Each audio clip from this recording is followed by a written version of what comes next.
agenda. We wanted to discuss, what was the location here? From Laura. 43 Oceanside, I think it's up.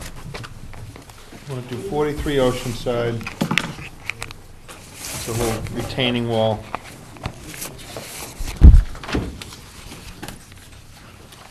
I have 14 Oceanside. Well,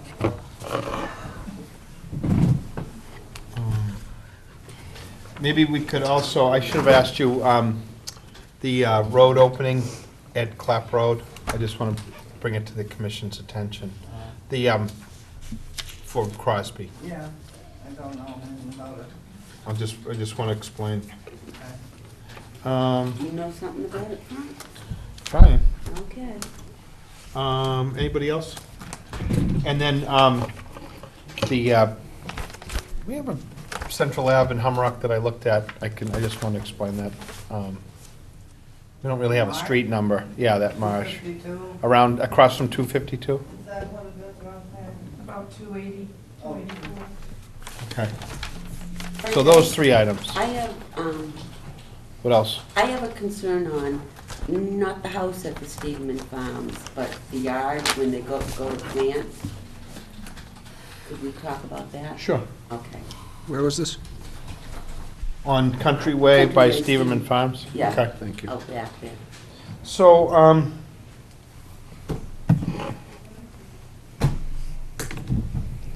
well, why don't we launch into, because the first one is not till 6:40. Should we accept the agenda? 6:50. So can you accept the agenda with those amendments? I make a motion to accept the agenda with the amendments. Second? Second. All in favor? Aye.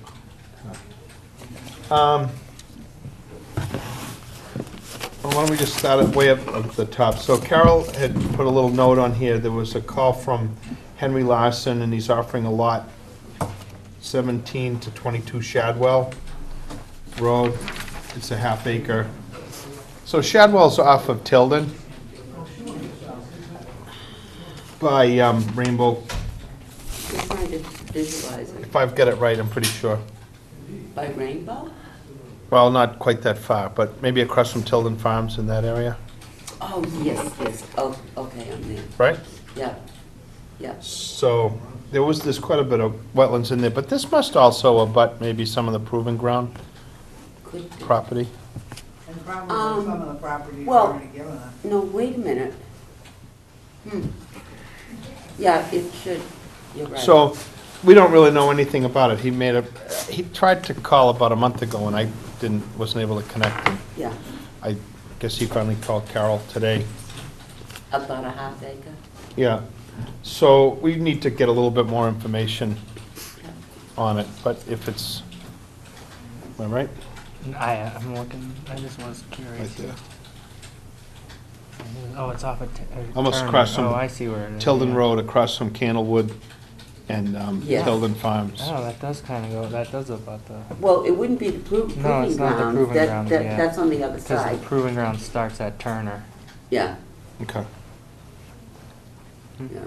Um, So it's back in the woods there. All right, so And I don't know we'll, what's back there. That should be a good thing. does anybody want to speak to him about that? I'll call him.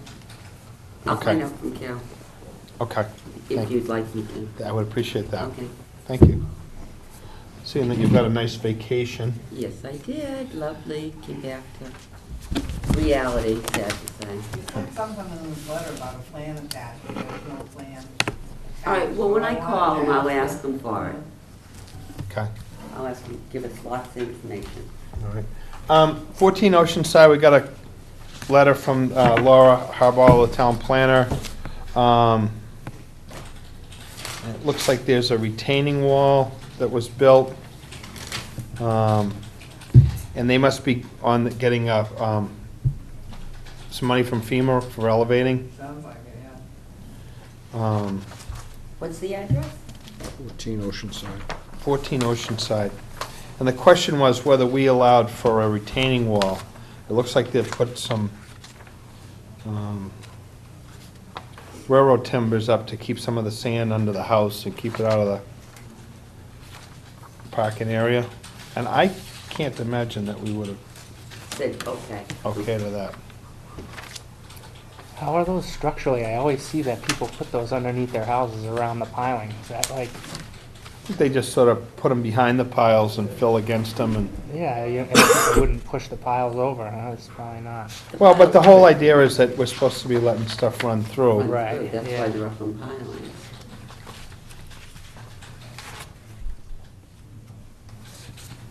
So we should look and see what's in their file. Is that The file and put in, take a look at it.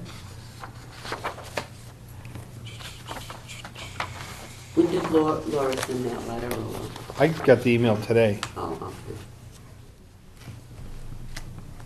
Todd, you and I can go peek at that this week. I think we can pretty much say that it's not supposed to be there. No, but we want to check the file. I don't remember anything there coming in the past years. So what, do you just want to send a show cause to them? And have them No, come well, I in? think they're trying to, I'm not even gonna have to worry about that, because if they're gonna try to get their money from FEMA, we need to give them some sort of certificate or something, and if it's not in compliance, then, So what do you want done at this moment? I just opening up the file. I Okay. guess, if you wanna take a look a little deeper and see if it's in That that, first plan you had there didn't show anything. yeah, I'd be surprised. Thank you. Yeah. Have you got that? He's got it now. Any thoughts on that, Rich? It shouldn't be there. It doesn't seem like it. It's as simple as it can be. It shouldn't be there. Right. Take it out. Take it out. The only one question I would have, but you don't know without seeing it, see what they did. I'm wondering if they did something because their septic is here, but I'm sure it's not on the plan, and if it's not on the plan, it shouldn't be there. But if you don't mind taking a look. Yeah, and- we can take a look, yeah. Okay. And if it's not supposed to be there, then, Yeah. Yeah, it's like you said though, if they don't have a certificate of compliance, then, or if they need us to sign off to release the money, so either way. yeah. But before the neighbors start doing the same thing? we That's probably true, should. maybe we should just send them a letter saying Well, it's come to go our see it attention that the first, plan and didn't then, see yeah. if it's, What their response that's is. fine, Okay? yeah. When we go to continue, do you want to go closer? I know we have to post a time, but should we go closer than 10 minutes? Do it, Yeah, 5. okay, just, I mean, because this is good for you. Well, we got a few things to Yeah, cover. no, I know that. I have, on Clap Road, the entrance to the Crosby property,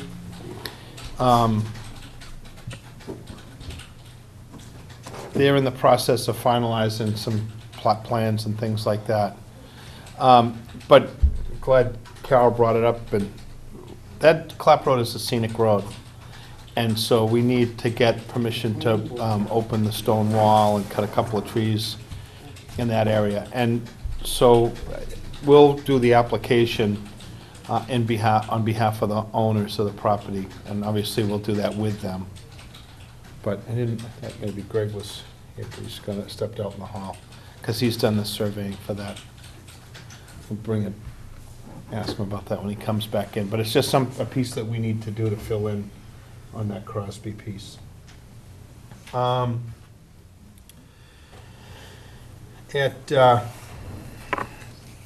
280 Central Ave, that was the photos that Rosemary had brought in a couple of meetings ago. And I finally got down there on Saturday and took a look at that, and I met with Dawn Horahan, am I saying that right? Are you Yeah. talking about where the stuff was pushed? Push from back, out? yeah.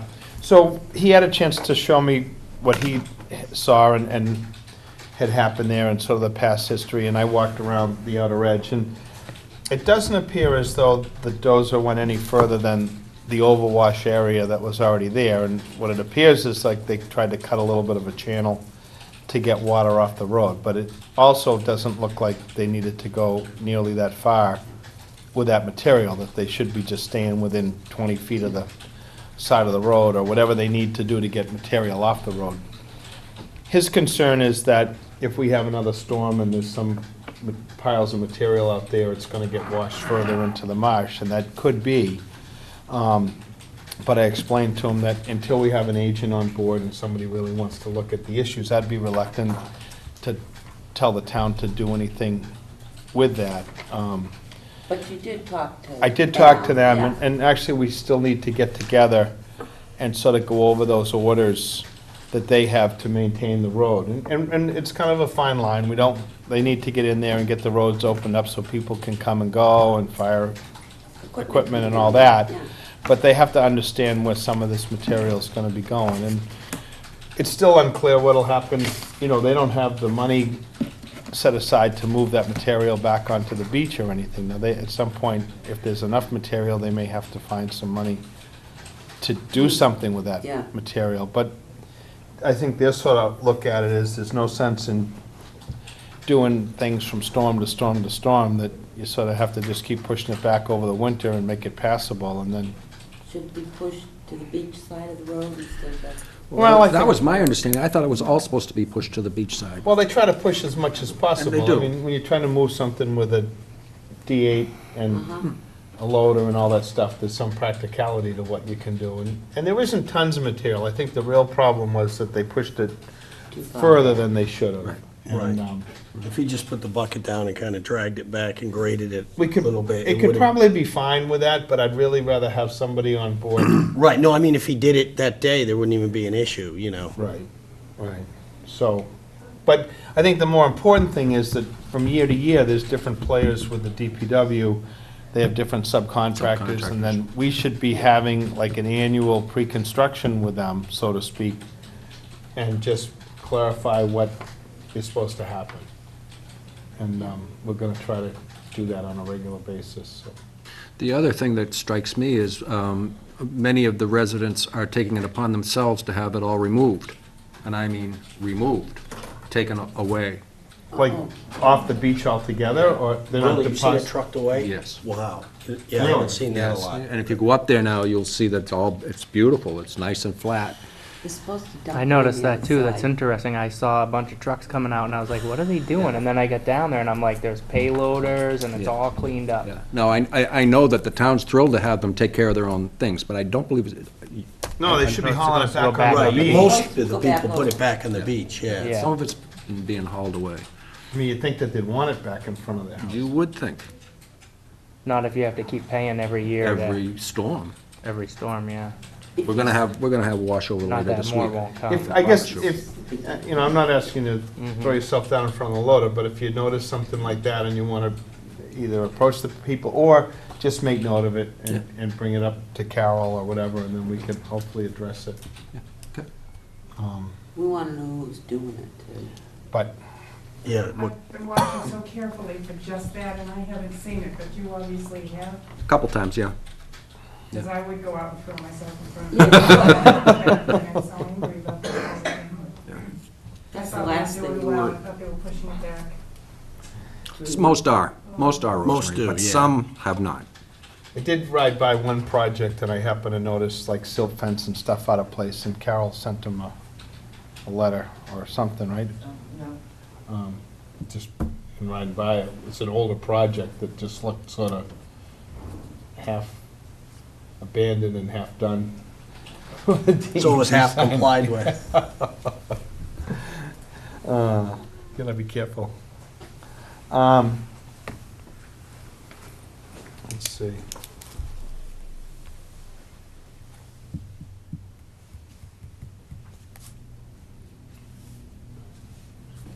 So what's Stevenman's Farm, Penny? What was your, Oh, what my concern is, and I meant to when I got here to pull the plan that's in the file, the house is out of our jurisdiction, but my concern is that the way the lot was cut out there, that once the house is built, yes, it was a farm, but it's no longer farmland, that the yard, the grass, that they're gonna start seeding in the 50-foot buffer and right down to the tree line. And it probably won't happen until spring, but I was under the impression that once you stopped farming, that buffer needed to go back to a buffer zone, not somebody's lawn, right, you know? Because if you look at Did we have a hearing on that?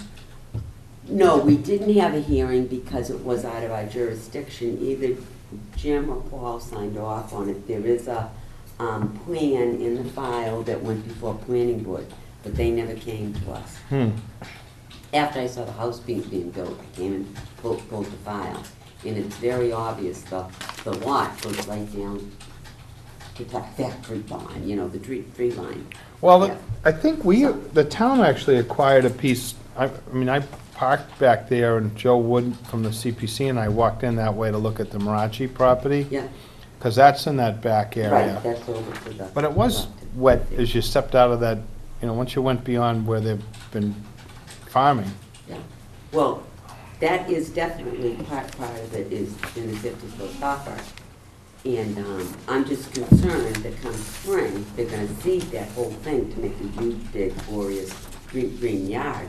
But if it's in the 50-foot buffer, I don't think they're supposed to. Right. And I just wanted to kind of be ahead of the game, since it didn't actually come before Concom for the construction of the house, but the land, the yard. How far is the house from the 100-foot, do you know? It's just out of it. You know, do you want me to go get the plan? No, just, that's what I was I curious, grab it out of the it's file. close then? It's close, but it's the yard that I'm concerned about, okay? The house, definitely, that's all fine, but it's the yard and what they plan to do with the yard. And of course, I have no idea what they plan to do, but I don't think they plan to just let it grow wild, which it should out back there, because it is in the buffer, the no disturb buffer. Why don't you get a copy of the plot plan, see Okay. if we can figure out where that is on it. Yeah. We can always approach them and see. I mean, we do have the discretion of increasing the buffer in that area where it Yeah. abuts the reservoir, so I think that would be Okay, something. well, I just want to be ahead of it, because all of a sudden, it will get landscaped. Why don't we just make sure that there shouldn't be something else that goes on with that, Yes, all right? okay. All right, so I'll pull the plan before the next meeting. And then maybe we can do something first with a letter to the owner. Right, and tell them not anything inside of the 100-foot Yeah, buffer, see, they I should don't have a even know who plan. actually, some Express an builders act. out there. I don't know who, if anyone bought it or what, Okay, at this point. Okay, I'll check on that before the next meeting. Thank Get you. some more information. okay, thanks. For anybody that just came in, we're killing a little bit of time because we can't start our first, with the continuances. 6:40 is when we can do 305 Country Way. Yeah. Um, Do you want me to continue the ones that are gonna be continued? Well, we'll just do them at the, Okay, I'll do it when In a we minute. start. Yeah.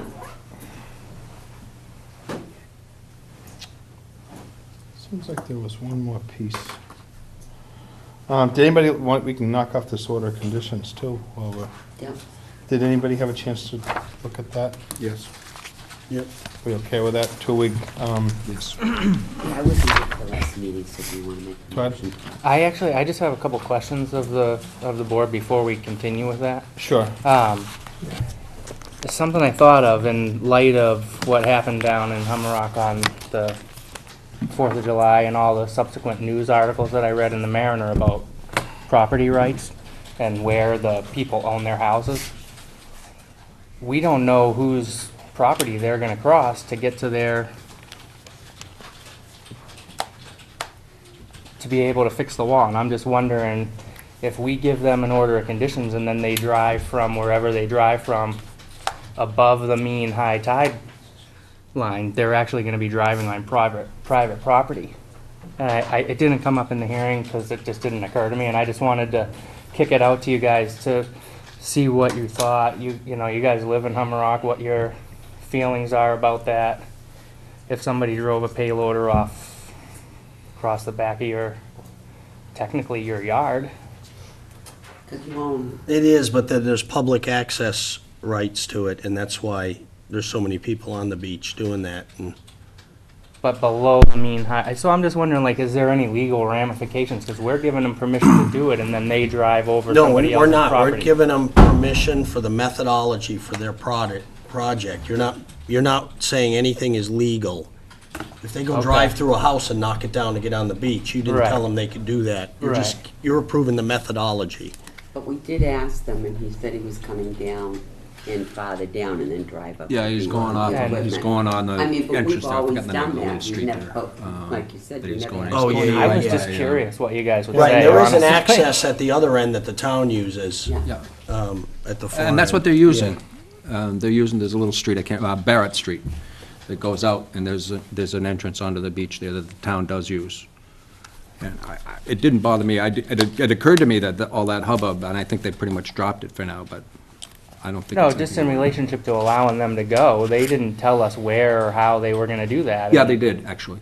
Well, they said, don't worry about it, actually. No, He said he was gonna use said that he was entrance going off of to Barrett use the Street, access yeah. that the town used. did. Yeah. Yes, he did. In the first hearing, I wasn't here for the He last did, one. I thought he reiterated the last meeting. Okay. Other than that, it does say, just for future reference, it says in the Wetlands Protection Act that within the 200-foot riverfront areas, proposed work shall not be located closer to the river than existing conditions or 100 feet, whichever is less, or not closer than existing conditions. So their addition was technically closer and in the riverfront area. That's all I have to say. Otherwise, How close is it to the riverfront with your house? it was it was within 100 feet and 100 feet of Because salt the marsh. river's right across the Yeah, street. Just across the street, there's Well, nothing that's else what I'm there. asking. How close was it? Because I would I have don't know thought it was. exactly. It also goes into the amount of mitigation that's supposed to be done if you build in the riverfront, and it says 1-to-1 minimum for anything in the riverfront. Anyway, Well, But that area's paved now, isn't it? It is all paved. just the driveway. No, there's an upper paved area there that they're It's taking up. yeah, I it think. kind of was. I mean, I'm not saying that we should deny their Right, orders. right. I'm just No, I'm putting just- it out there for discussion so that Yeah. next time, because they were in 3 resource areas. Right, And I'm just curious what right, I'm throwing out, holding though, out- you know, if holding there was a ourselves out dune there there, you'd be, you're disturbing pristine riverfront. If you're replacing a parking area or drive area or Right. paved area with a deck or a sunroom, that's a little bit different. Yeah, it's still an addition, and it's still in a very precarious area. place. I mean, Yeah. it's just, I mean, they're not elevating it, and I think that's my issue, is that they're not elevating. They're doing everything they can to the house without elevating it, including driving on the beach and fixing their portion of a seawall that's connected to 6 other properties. And they did never address the issue of the focus point, which is when you have a stronger structure, there's a part of the wave action that comes around stronger. And they never addressed that with either of the abutters. well, I think in having an open hearing, and obviously the butters being notified, if they have a concern, they should be in here Yeah. to speak to that issue. Yeah, I know. I think if they give us a plan, they give us their means and methods, it's up to them to access the The property the property. way that they can, provided it's legal. And I don't think it's up to us to necessarily, everything. I don't think. Right, silence is consent, that's the Well- system. They have the right to come in and oppose it, but And we're certainly not giving them the permission to disassemble or rework their neighbor's seawall. I mean, they can work up to it. Obviously, there's some Well, the- question. The plan has them actually working on the neighbor's part of the wall. And Which do we is get a- obvious, it's impossible not to, and I understand that, and I'm not saying they shouldn't do it, I just think for discussion's sake, when a house is in 3 different resource areas, and knowing what we know in 2012 about revetments, and not saying, at least plant some salt grass, like, if you're not gonna elevate your house, it just seems like we don't have the foresight to speak up and say, you know what, you ought to elevate that house, you're but right. they don't have to elevate the house. I- You can't I make know. them. I know, well, technically, there's some things that they could, there's stuff that they will have to elevate, Oh, yeah, if they do more than 50%. right, of the value, Value, yeah, I know, yeah. I got it. But I think I'm hopeful that maybe the town will see fit to get a consultant or somebody on board to address some of these issues. We have the area down around 280 where commissions before us, when people wanted to rebuild their homes or build a new larger home, part of those conditions were to remove the revetments or any sort of stonework that's there, and consequently now we have a lot of overwash coming through those small areas. So we have an altered resource. We have a seawall that's in place on a lot of Humrock. Then, because people wanted to do some work, we said, well, you know, you've got to remove that seawall because it's a barrier beach. So now we've got an issue where we have water being sort of funneled or directed through a smaller area. And I don't know what the answer to that is, and I'm hopeful that the town will be looking at that as they're looking at, you know, Central Ave washing out a couple of times in that area, and it seems to be a pretty common occurrence now, that they'll agree to spend some money to take a look at that and sort of come to some sort of conclusion, either short-term or long-term. I mean, we're seeing all the evidence of a fairly rapid rise in the sea level and more of these storms, and Right, well, and if you read about why they don't want seawalls, it's because a barrier beach wants to migrate towards the mainland, and that's exactly what it's doing, and then we're But we- shoveling it back. right, but we have a problem because we have an altered resource. It's not a Right, dune right. like on the Right. Cape or someplace where it's this Yes. pristine dune. We have something that has homes and road and infrastructure on it, and so I don't think we can treat it. Right, no, they're gonna keep shoveling it back. Now, you take the walls away. But I'm not, I don't have the expertise to say what's right or wrong with that. I'm hopeful that the town will will be willing to expend some money and time to come up with something, or we're just gonna keep doing this silly piece of moving. Back and forth. Right. Yeah, I guess I'd rather move sand than houses. Well, it may be part of it, but I think we need to look at that, because you also have the sand, then you have the times that the road is impassable, and you have safety issues and a whole bunch of things. I mean, they had multiple fires, a couple of those fires are down the far end, and if you can't get to those when there's a fire, it's not just a simple matter of, well, we'll get to it after the storm. So No, of course not. I think those are all things that need to get addressed adequately. And again, I just don't feel prepared or competent to make those kind of decisions, but it's something that the town really needs to address. We've had all those things happen in that area. It's not like it's new to us. It's It still hasn't been addressed. right. So, Well, the good part is we can move on to another yeah. hearing. All right, so I make a motion to accept the orders for Towig and the Castro at 188 Central Avenue in Hummerock. I second. All in favor? Aye. Aye. So, at 625, we had McSherry Brothers Lot 1 and Lot 2, and those, they requested a continuance to, Can I motion them? I'll make a motion to continue Sherry Lot 1 and 2 to January 9th at 6:25. okay, or a second? Second. All in favor? Aye. Bartlett's Field, Realty Trust, Booth Hill and Clap Road, request for continuance. Do you know how much time they wanted, Carol? It's set to the first one in January, so that'll be the 9th. It's set on the correspondence. Okay. I was just looking that up. I make a motion to continue Bartlett Field. Thanks, Carol. I'm helping Carol. Carol and I work. You know what she would have done without you for the past couple of weeks? Oh, she did just fine. I make a motion to continue Bartlett Fields to January 9th at 6:30. Second? Second. All in favor? Aye. Aye. Great. So Sharon, 305 Country Way, wetlands delineation continued. I have a letter from Lance Van Lenten and a follow-up from Bruce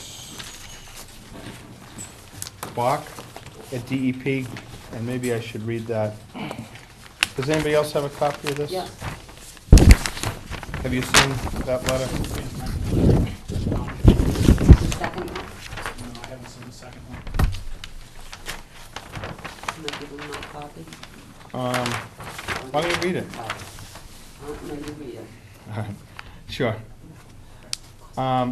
This was addressed to Laura Harbottle, Bill, I assume Bill Limbacher, myself, Neil Duggan, and John Clarkson and Samantha Woods.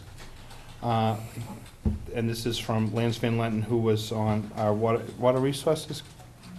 Yeah, he used to be on it. Right.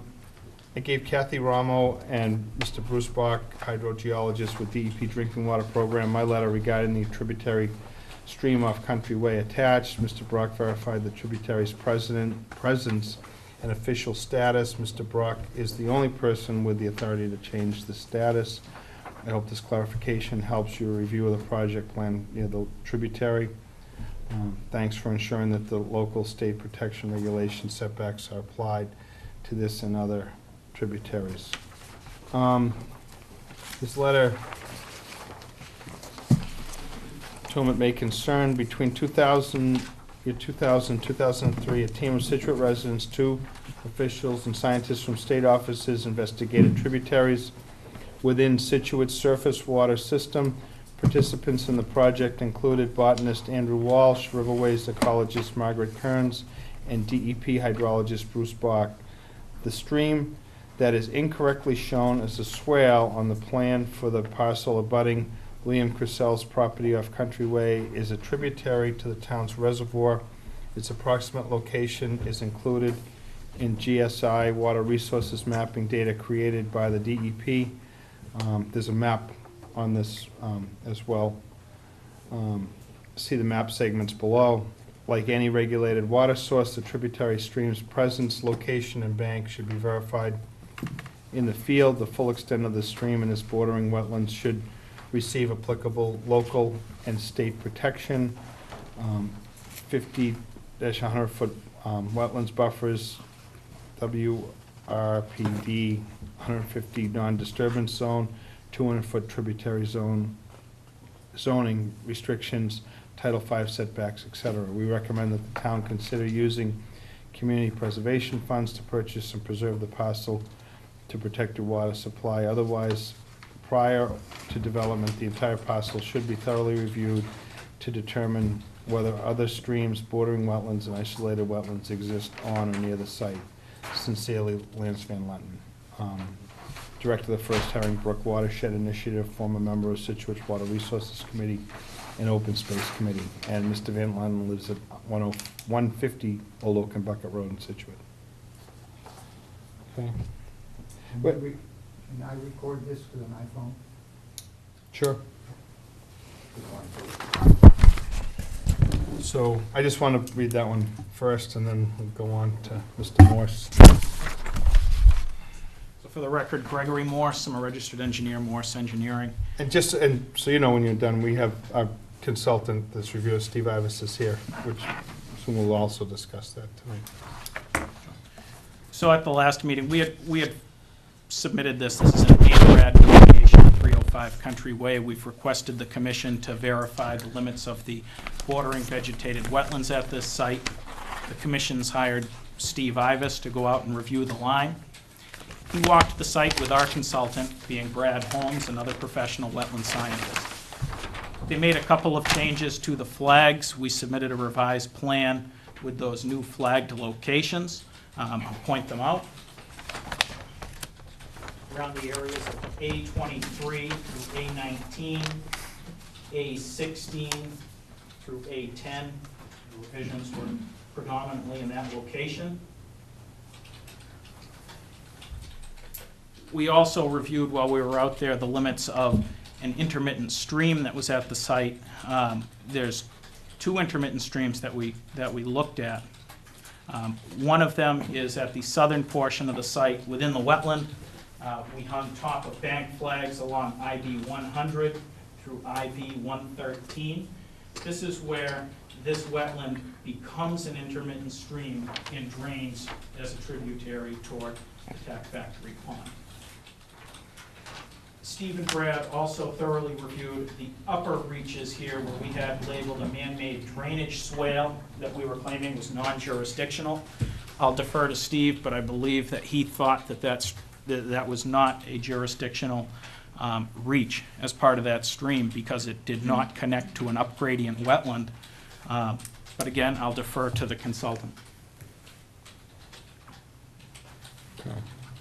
Does anybody want to jump in on this just yet? Or let Steve, I think, for clarification, can you show us what Lance Van Lenten is referring to in these letters? back Sure. and forth? Sure. So this letter is mostly regarding what's called a Zone A. Yeah. This whole area drains toward the surface water body that's with the town reservoir, down off the map to the southeast here. And so DEP describes a Zone A as the land within 200 feet of a tributary to that.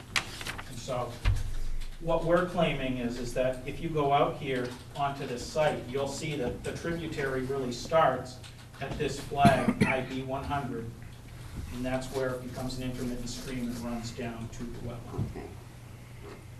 The Zone A is 200 feet off of that. Mr. Van Lenten is alleging, based on the DEP mapping, and keep in mind the DEP mapping is not based upon an actual field investigation, it's based off of aerial topography, aerial photographs, and USGS review. And they've determined on the DEP mapping, they've extended this Zone A up towards the intersection of Williamsburg Lane, which we feel is inaccurate, based on the actual on-the-ground review. So he isn't talking towards Country Way, the street of Country Way. He's talking the land going towards Williamsburg Lane. That's where he's saying the street starts. Yeah, he's saying that the stream starts up at the intersection of Williamsburg Lane and Country Way, which is just off plan to the north here. Okay. And that it runs as a consistent tributary from that location straight through this site all the way down. Therefore, the 200-foot for the Zone A would encompass all of the man-made drainage swale that was constructed here, and you'd measure off of that drainage swale for the Zone A. Off of the swale? Correct. I do see the DEP's response here from and there's, Bruce. actually, that's a piece that I should read as well. Yep. In regards to Mr. Van Lenten's letter from Bruce Bach, my advice would be to let them know, as you already have done, that the state recognizes this as a tributary based on our investigations in early 2000. If the town officials would like us to take another look at this particular segment, they should contact me. Otherwise, the mapped tributaries stay as they are currently mapped. I won't go out just to prove it exists. I will go out to see if anything has changed, and the request would have to come from the party that feels the mapping is wrong. Hearing that, I think we will, on behalf of the applicant, will obviously be making this request to review this because we feel that we have the data to support that it's as shown on this plan. That being said, again, we're here for a delineation of the bordering vegetated wetland. We will certainly keep you apprised of the Zone A location and intermittent stream location, but we've really filed just for the BVW at this point. So you don't put all the resource areas on this, Greg? You just do the, Well, the intermittent stream itself, where it's located within the BVW, any setbacks, the 50-foot setback and 100-foot setback, are taken off of the most upgradient wetland. So we felt that just delineating the most upgradient wetland, the BVW, would be sufficient. anybody? One question. Steve? Yeah, Todd, do you? No, I'd like to hear the consultant before I Can I just ask, comment. when we just had a hearing on a lot at the corner of Williamsburg and Yeah. Country Way, and at the lower end of that was a head wall with a pipe that drained in there, and then that seemed to go into some sort of a drainage. Ditch, correct. Yeah, and then where does that, and it, you could kind of see that in the woods. I mean, I walked out there a little bit. I have to say honestly, I haven't had a chance to get out to this property. I will Sure. soon, but, so it looked like that started out as a drainage ditch. And I think there were several that were made around Williamsburg when that was constructed. There was an awful lot of wet area, and that's why at the end of Williamsburg, there's a bunch of empty lots now. Yeah, that's true. This intermittent, this drainage swale starts at that point, the back corner of that lot at Williamsburg Lane and Country Way. There's a head wall there. It accepts all of the roadway drainage off of Country Way. And I think Black Beach or Black Rose Road that's across the street as well. We had flagged a small wetland at the back corner of that property. Really, when we were permitting that property, that was the most conservative approach because we didn't have the opportunity to follow that downstream and see what happened to it. Right. So we conservatively flagged it. I think what Mr. Ivas will concur with is there actually isn't a bordering vegetated wetland up there on that lot at all.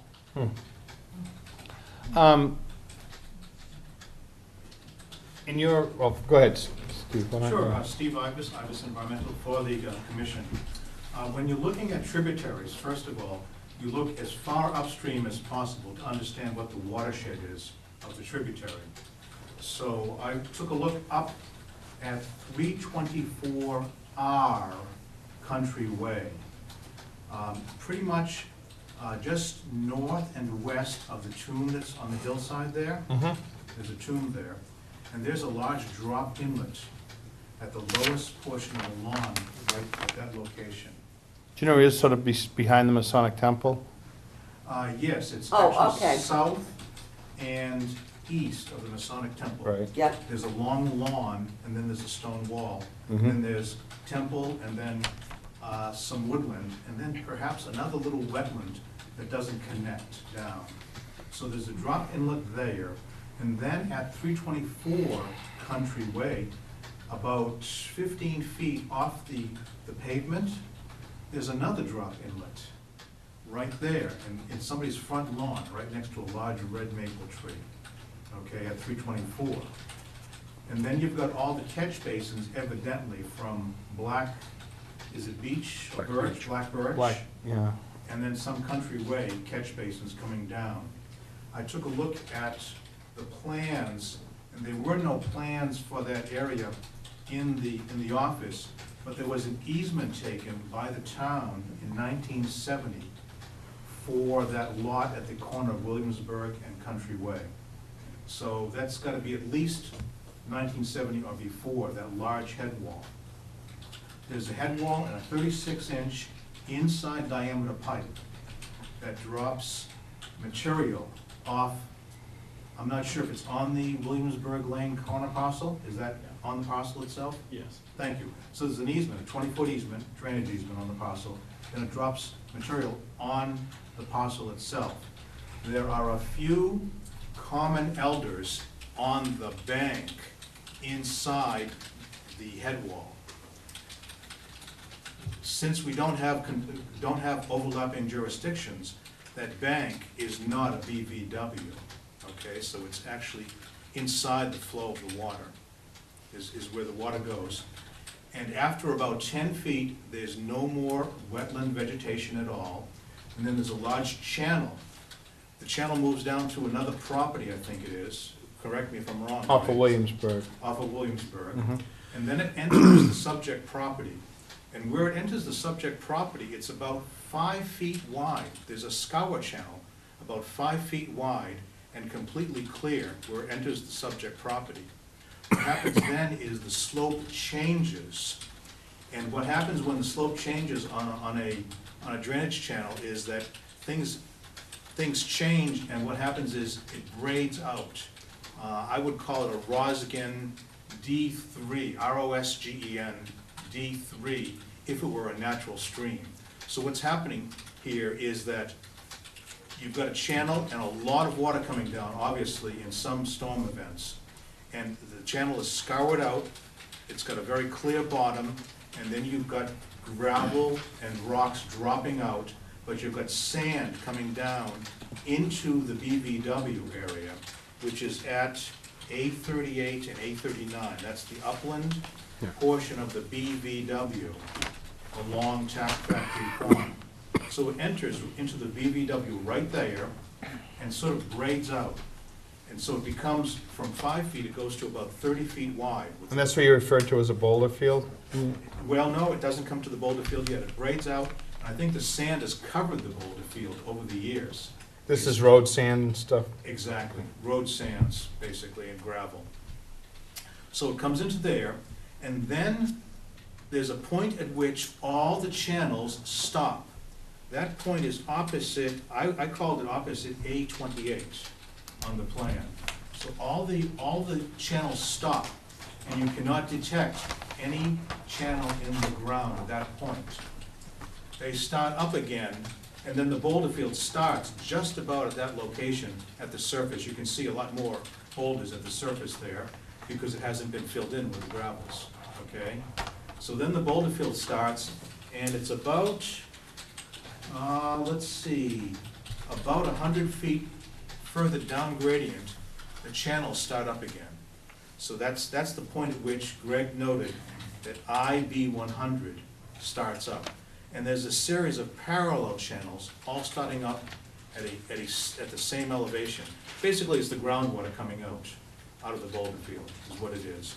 So what I asked Greg and Brad to do was to take and look at and find the bank of the nearest channel to the subject property and flag the nearest channel all the way down until it met another stream, which they did, and it meets the stream that comes over from Williamsburg. If you go down Williamsburg and make a corner to the left, off to the south and west, you come across a stream. And that stream meets this particular channel down, and that's actually on the DEP mapping as well. That next stream is the other stream that's on the DEP mapping. So that makes a lot of sense. So my interpretation is the same as Mr. Morse's, in that the channel stops at the IB 100 flag. And then, yeah, it just stops there. If the channel had continued up, even as a, Where's IB 100? sure, and you might want to turn that around to show the audience as well, Greg. Is this the right plan, Penny? Yeah. Right there, yes. And show them the other location where it starts up again, the channels start up again, right up in there. So there's a discontinuous channel, is what it is. So I would agree that the town should ask Mr. Brock or Bach to go out and take a look on the site. I was the one that actually found it. They were not aware of it, but I'd like to be accurate in the field. Okay. That's my task anyway. Let's be very accurate in the field. So this is what I found. The other areas, the wetlands line? Yes, the wetlands line, we made some small changes, and it's very interesting. This particular wetland line is similar to 3 others I've found in the area about in the past 10 or 20 years. On a portion of the line, Mr. Cruzel actually asked us while we were in the field the question. In 1987, there was another line on this property that was much higher in elevation on the property, and it was toward the east of this line. In 1987, the only variable was vegetation. So everything was by vegetation at that point. In 1996, we switched over to the federal delineation line, which is vegetation, soils, and hydrology. So there is a certain area that has a northern spice bush, almost 100% dominance in the shrub story that's east of this line and up gradient of this line, but the soils are non-hydric and there's no water at or close to the surface of the ground either. We made multiple soils tests in that area. I have found the same phenomenon in Hanover in 2 locations along Webster Street and in 1 location along Central Street in Norwell.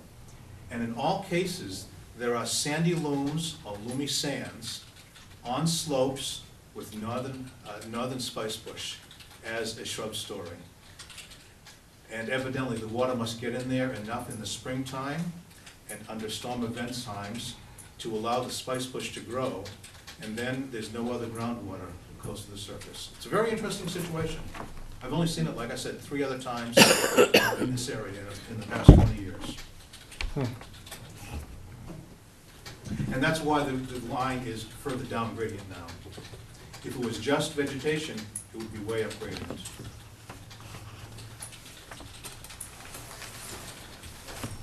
Penny? So, I guess the only question I have at this point is that, to you, Steve, that, am I understanding that you concur with Mr. Morse that the lines are correct, except for the little issue we have with the state? Yes, On the that would be tributary. my opinion. That's Right, correct. so I kind of feel until we get an answer on that from the state, we can't do much of anything with the CNRAD. But Todd? And I would encourage the commission to ask the state to come out and just make a site Well, visit. maybe we both should, Sure. the applicant as well. Todd? I think that, given the location of this site and what's happened on past experience with ANRADs, if anybody on the commission has an inkling to wish to use the zoning, our bylaw that states we're allowed to increase the size of the buffer zones, this is the property, because of the drainage characteristics that are leading to the reservoir. Anything else? That's it. I'll just be interested to see if we can get this guy from the state out, what his, out into the field, what his take will be on this. Richard? Okay. So I guess we could open this up to folks in the audience. Yes, sir. Yeah, hi, my name is Don Nagel, and I'm here on behalf of the, one of the letters, anyway, Bill Purcell, to my left. And also here on behalf of Bill is Lenore White from Wetlands Solutions. And I'd like to address the Zone A and Water Resource Protection District. And I think Lenore has some comments about the wetlands issues. And keep in mind, we just got the plan today and the report from Mr. Ivas last Thursday. So this is at least our initial response. First of all, this is an ANRAD. And as an ANRAD, the commission is not being asked to take a new look at the tributary. The tributary isn't even the tributary is not a resource area under the Wetland Protection Act. A tributary is a defined term under DEP's water supply regulations. And it's also a defined term under Scituate zoning. They both use the same definition of tributary.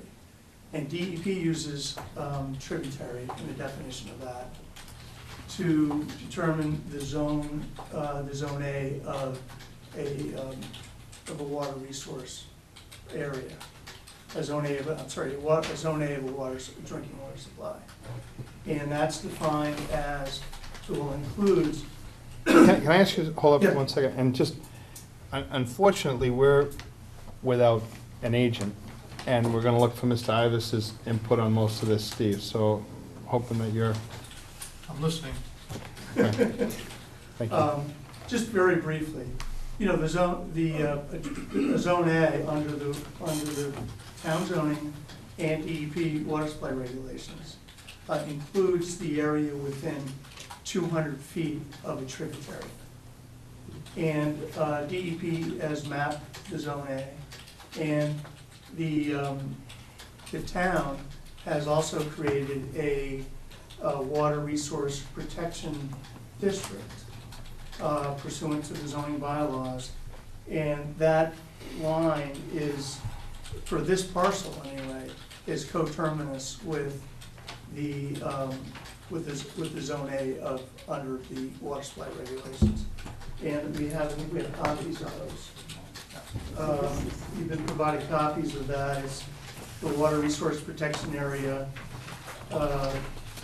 plan that is Are you gonna distribute those? So,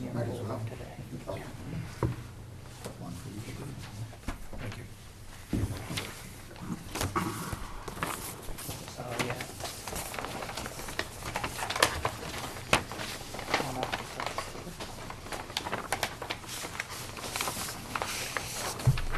Do you have one for Mr. Morse, Mr. Crusoe?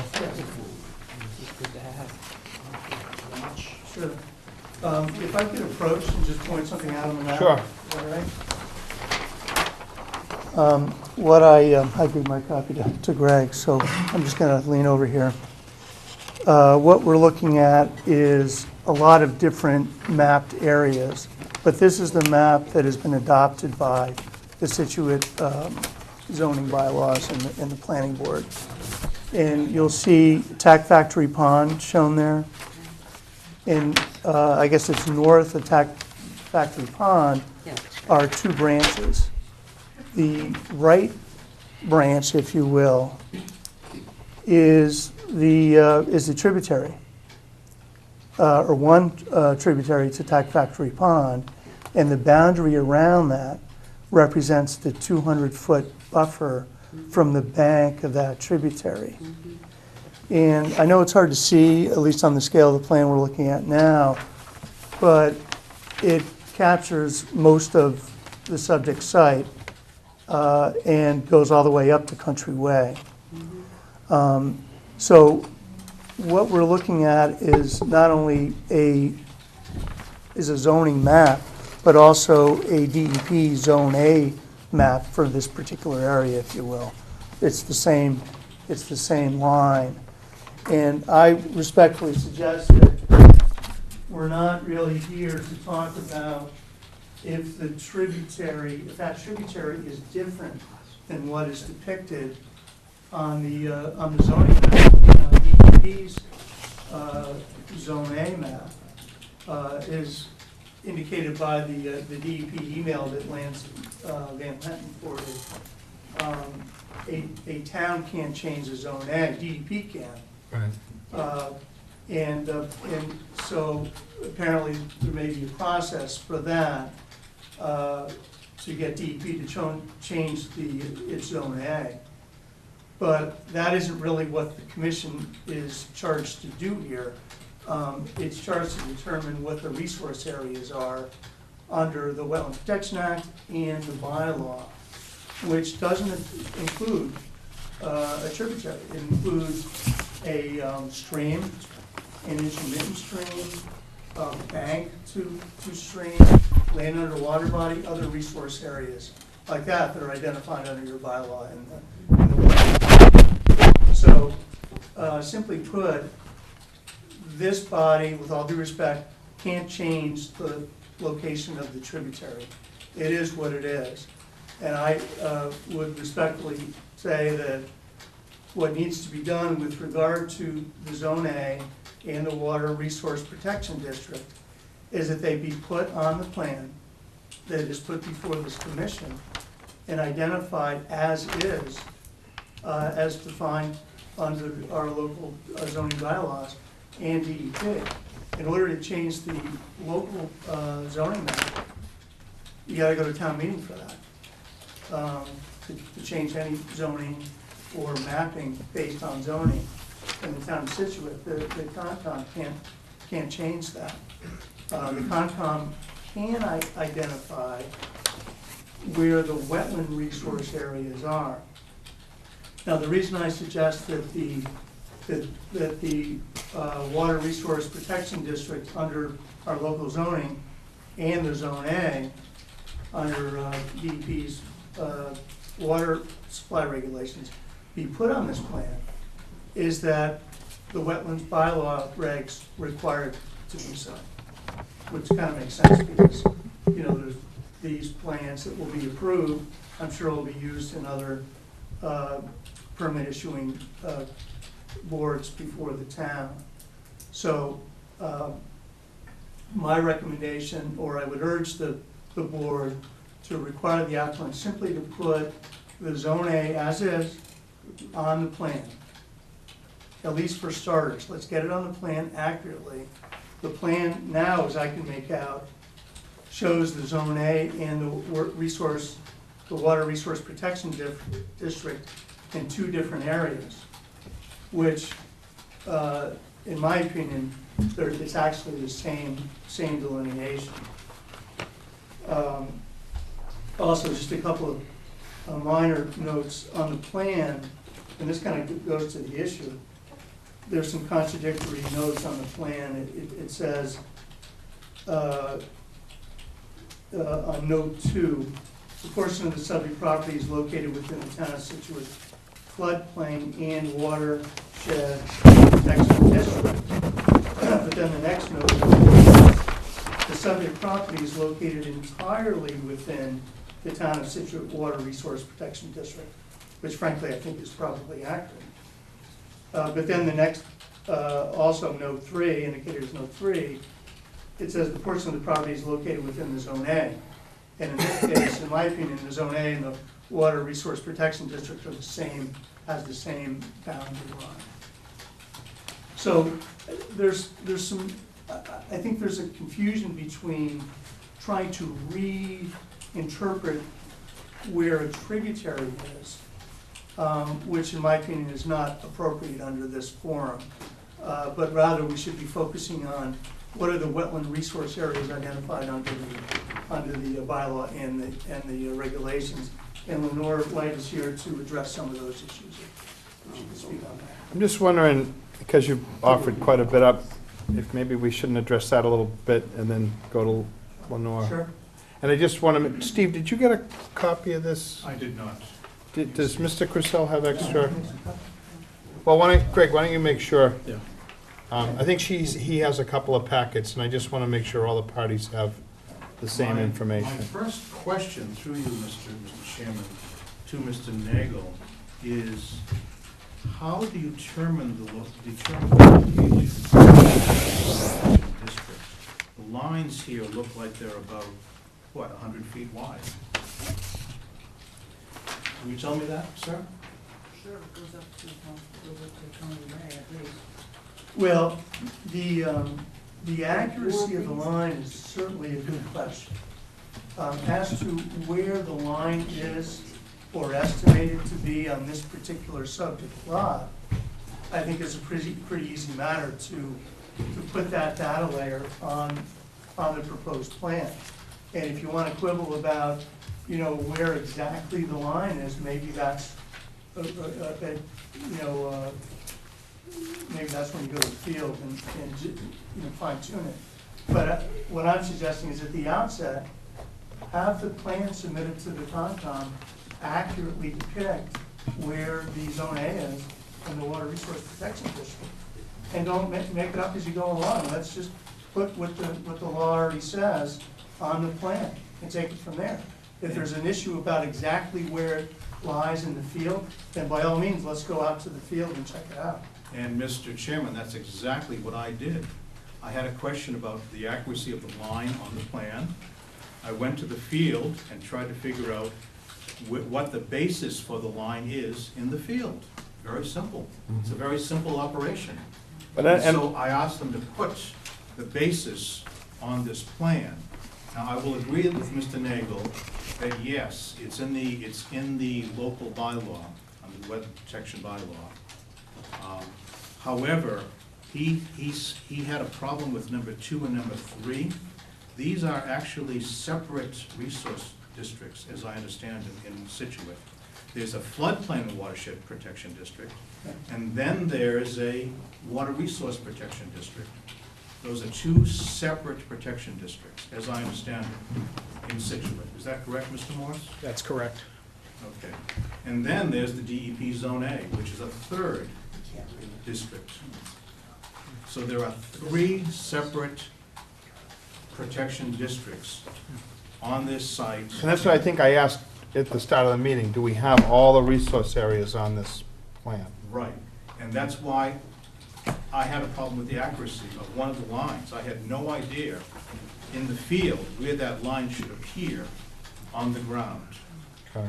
And so I suggested that in order to find the basis for that line. Now, I expected, Mr. Chairman, for the tributary to continue. It does not.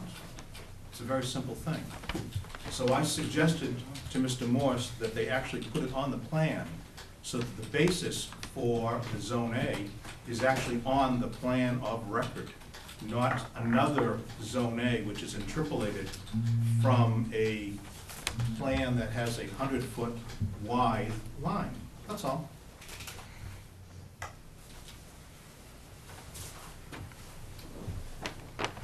I will agree also with Mr. Nagel that your task as a commission is to look at wetland resource areas on this site and not necessarily on the zoning, except under your local bylaw.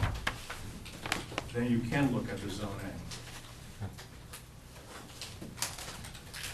A. Does anybody else want to speak to that piece of it before we jump to Mr. Nagel? I think I'm all for fine tuning a line, particularly if plans are not detailed enough to really depict it accurately.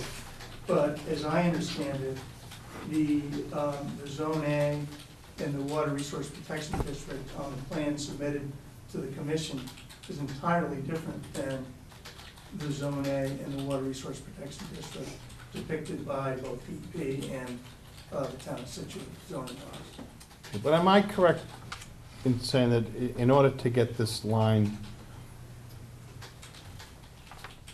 Legally jurisdictional, right, perhaps, is Well, other words. we're gonna have to get DEP to come back and take a look at it. And right now, DEP is saying the line that they put on this plan stands That's until, what they're until saying. someone Right. takes it off. So, And the setbacks to that, so we're not gonna, we can't make that decision. So whatever they're showing should be on that plan until someone removes it. Okay.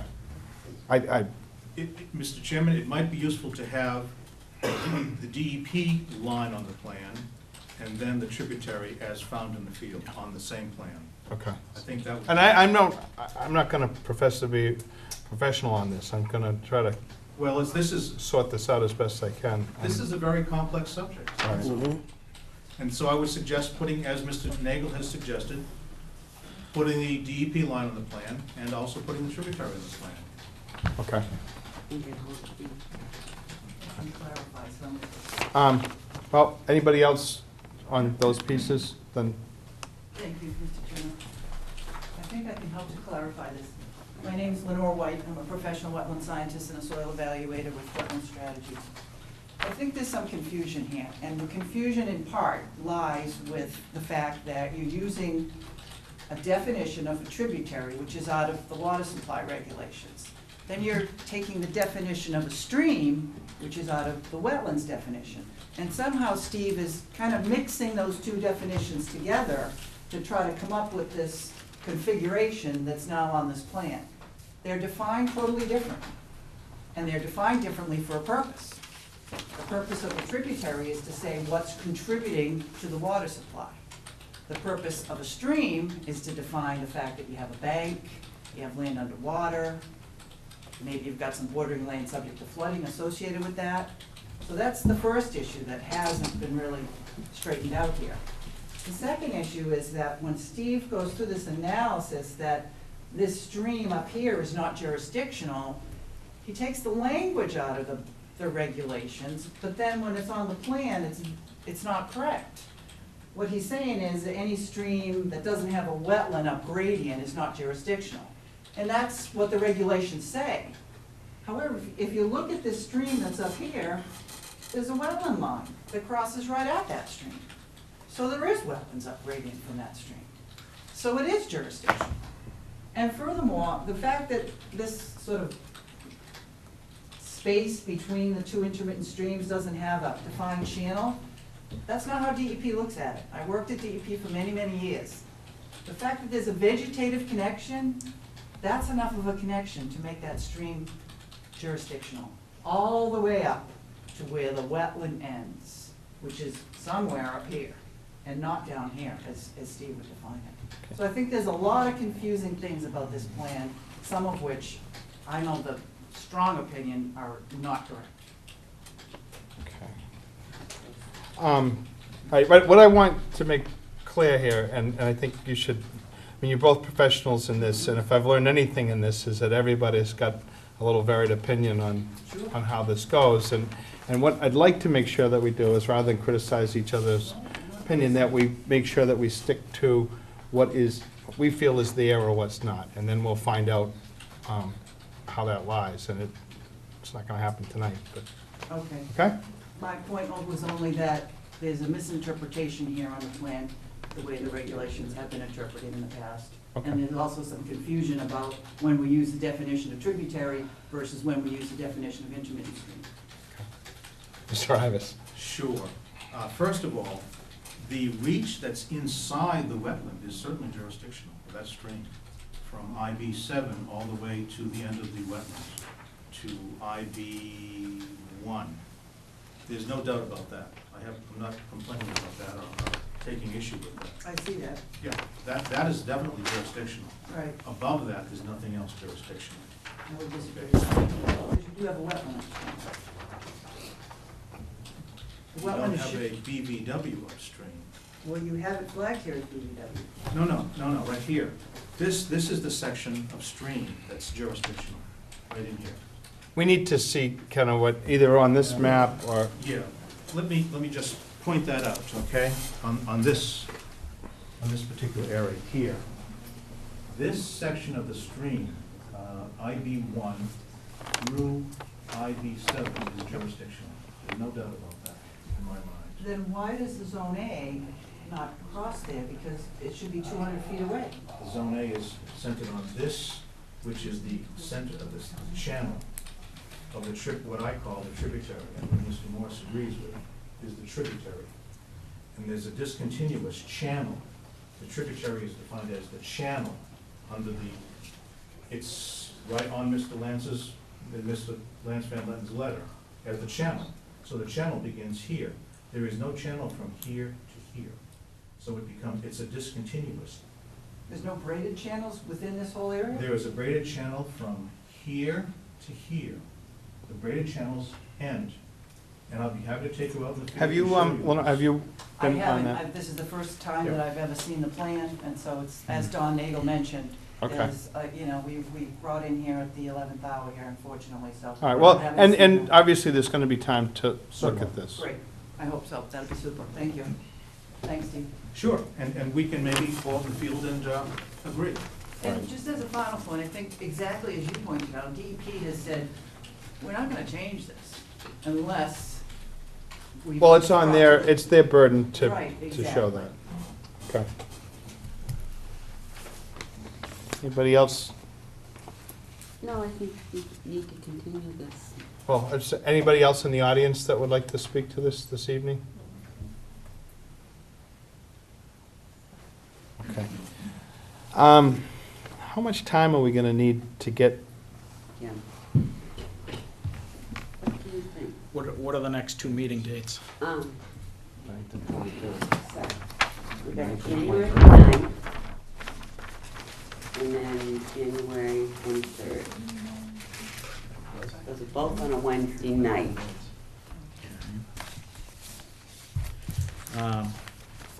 Maybe we I mean, I'll be in touch with DEP, as I think everyone agrees. You know, we're gonna have to show the Zone A line according to the DEP mapping at this point.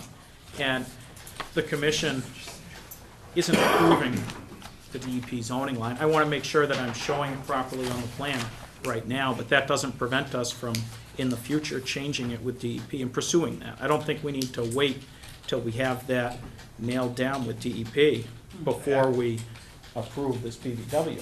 Actually, Mr. Chairman, if I may, I believe that this zone is referenced in the wetlands protection regulations in the town, if I'm not mistaken.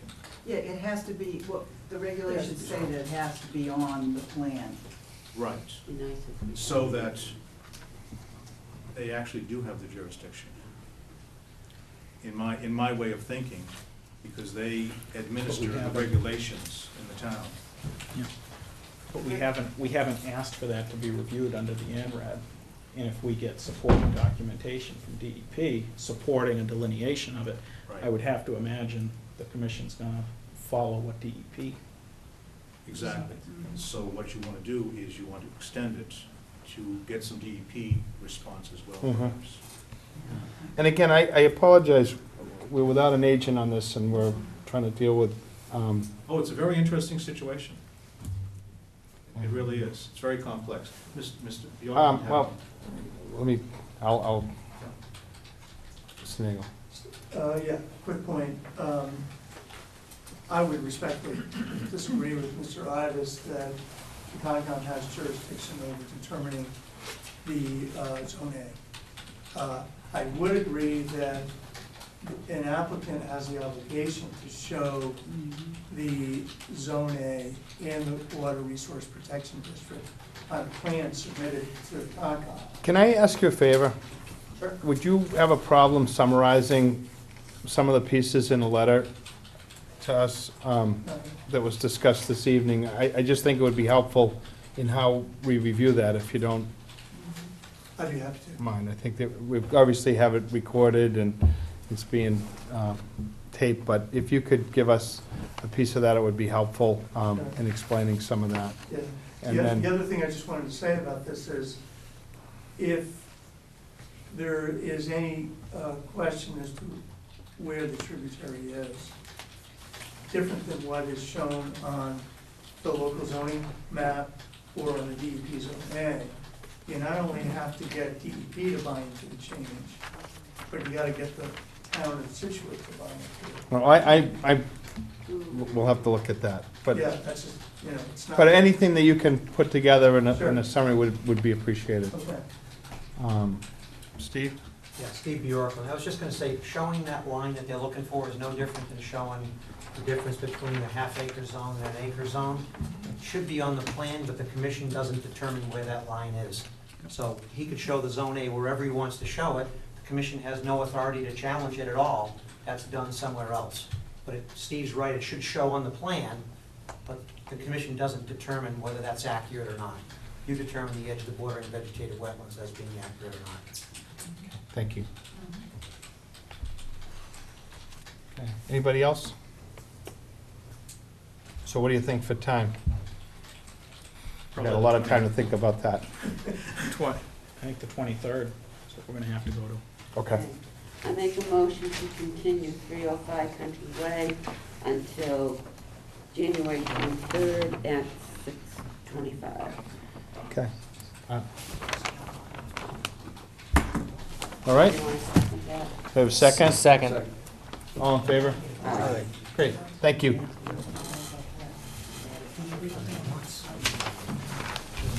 Did you guys get enough information? Steve, you got a packet? Thank you very much. Greg? Thank you.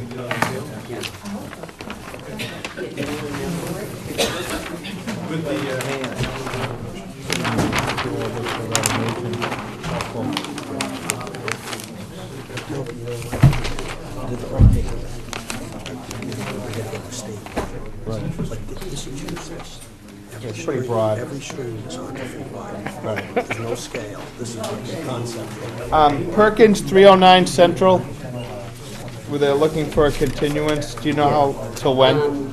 They didn't say, they're waiting for a landscaper. Do you know, Carol? 1, 2 meetings? Yeah, should we go to the 23rd, Frank? I go to the 23rd. 23rd? Okay, There's no way they're gonna do that. yeah. I make a motion to continue Perkins 309 Central Ave till January 23rd. Second? at 6:30. Have a second? All in favor? Aye. Aye. Great. K&E Construction / Johnson's Lot 4B and 6 Man Hill and Hood Roads, new build.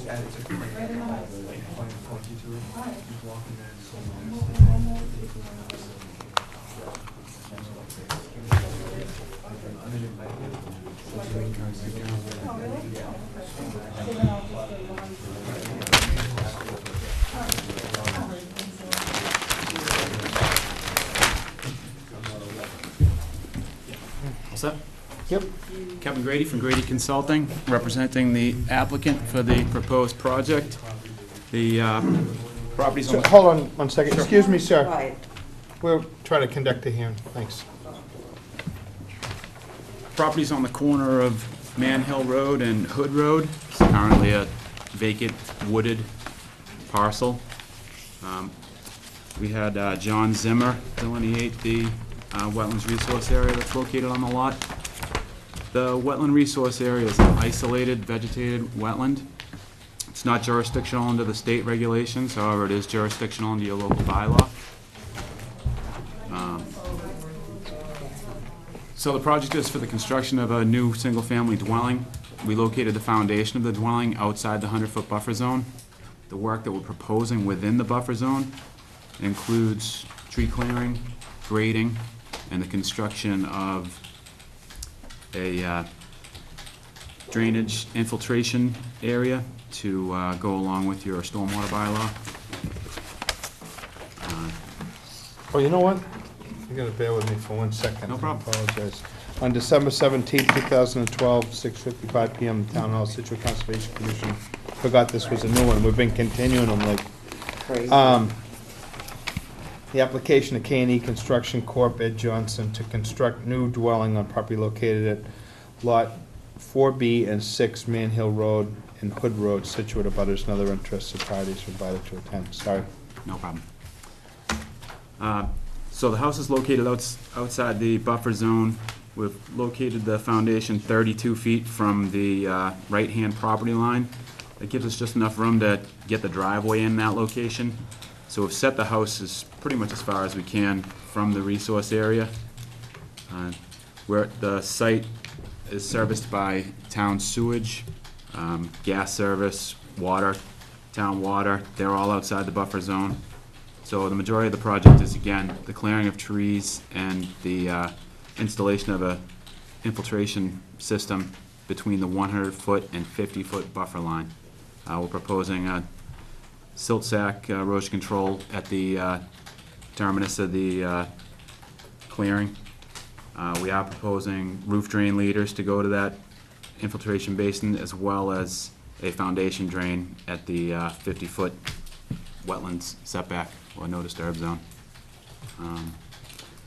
The electric service does cross over from Man Hill Road. It's an overhead electric service, and that's going to be, as I said, there will be no excavation on the ground. It'll be overhead electric. I'll be happy to take any questions if you want them. If you have any. Penny? Yes. My question is, okay, you're staying out of the 50-foot no disturb, and the 100-foot, you're gonna clear every single tree on that side. So, maybe it might be nice, a little mitigation for clearing all that, would be my question.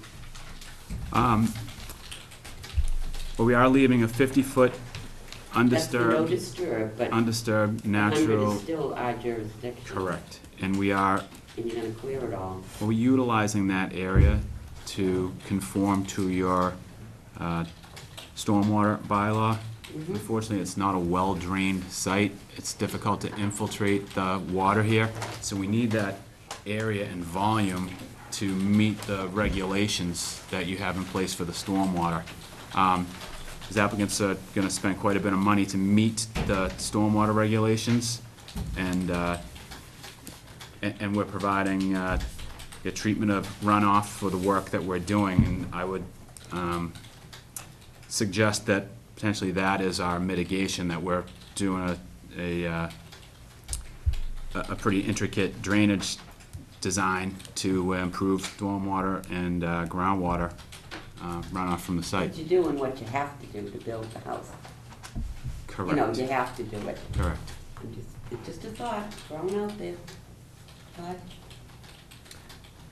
So what is this thing gonna be? Is it like an actual swale? It's trying to, the people who want this to build their house here would like some lawn area. I was trying to get this to actually appear as part of the lawn. However, based on the volume that we have to hold back, it didn't really turn out as flat as I'd like to do it. Basically, what I wanted to do is put a berm at the down gradient end of the property to just hold back the water long enough to infiltrate it and meet your volume requirements. So basically, it is gonna be a grassed depression, is what it's gonna wind up being. Like, could I play soccer there? I mean, like? I would 'cause say in the spring, probably not, but late spring through the fall, they'll be able to utilize that area. Retention pond with lawn. Yeah. Well,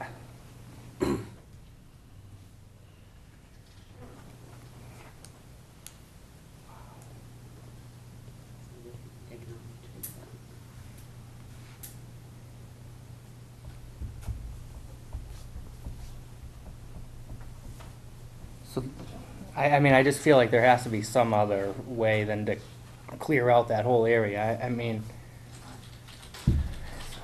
I think at the very least, there needs to be a row of plantings on the buffer. I mean, it's clearly stated in the bylaw that the buffer strip should be marked with a row of designated plantings 4 feet on center. Yeah, we could plant at the top of that berm without much of a problem. That's a pretty clear location that they won't be, utilizing anyway. Probably also help stabilize the bank. And given it's all draining this to this corner. Correct. And then there's a catch basin at the end of it. So I'm guessing that it's connected somehow. There is a little bit of a drainage ditch that comes along the edge of Hood Road. Yep. And so it is draining out. And then that drainage, do you know where that catch basin goes? I do not. Because on the other side of the street, there is a wetland. And there's a catch basin over there that drains, based on the grading of the street and the way everything seems to be going, it looks like it goes down behind that church that's across the street. Okay. And then in that church, there's a stream that flows into a culvert that goes underneath the Egypt Beach parking lot and then out into the ocean. So there is, I mean, it's not like just because it's a little isolated area here, there is a connection to something that's significant. So any nutrients that are escaping from a new lawn in the 100-foot buffer are kind of a problem. I mean, it's not a good thing anyway. So Sure. anything that we do to either pull it back or to enhance what stays on the property is gonna be a good thing. And then in terms of the bushes along there, that's just what it says in the bylaw, that's our guidance. So it needs to be there anyway. And I believe that's the intent of what your stormwater bylaw is. We've analyzed the site, and we've proven through the calculations they're not increasing flow or volume from the site. So we're not adding any additional flow or volume to that catch basin or anything down gradient of there.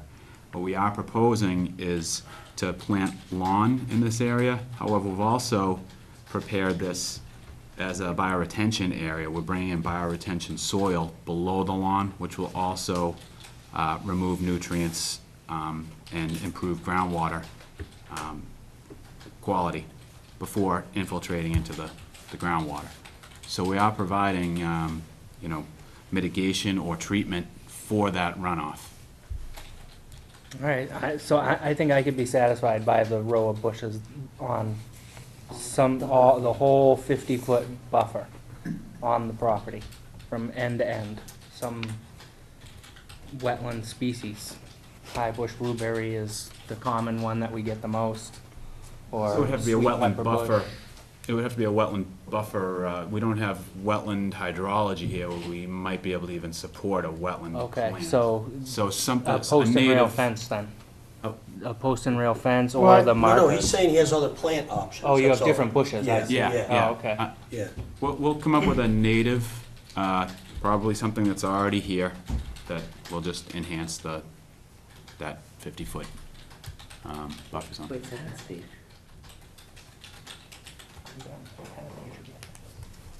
Paul? No questions. We should, No, I just go along with what Todd says. I think there has to be the barrier they put in. There's mitigation of that, yes. anybody in the audience? Steve wants. Steve? Mr. Chairman, Steve Ivas, Ivas Environmental, just suggesting perhaps Bayberry, if you have an open site there, if you have good sun, Bayberry is a fact plant, grows both ways, okay? And it may do a nice dense thicket in that area as well. Just a suggestion. Thank you. So,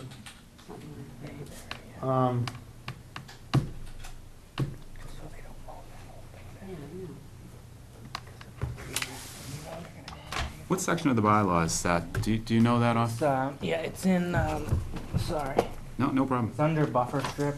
So if Okay. you go on, it's on page, so buffer strip is on page 27. I'll take a And then look. on the second page after that, so it's page 29. Okay. It is 10B 5, 10B5. Okay, thank you.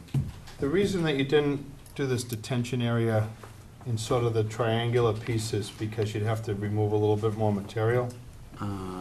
Which triangular piece? Well, where it says assessor's lot, at the. Oh, yeah, and that's basically uphill where we have to collect this runoff at the down gradient point. It's, groundwater's fairly high, we can't grab it and go back down into the grade.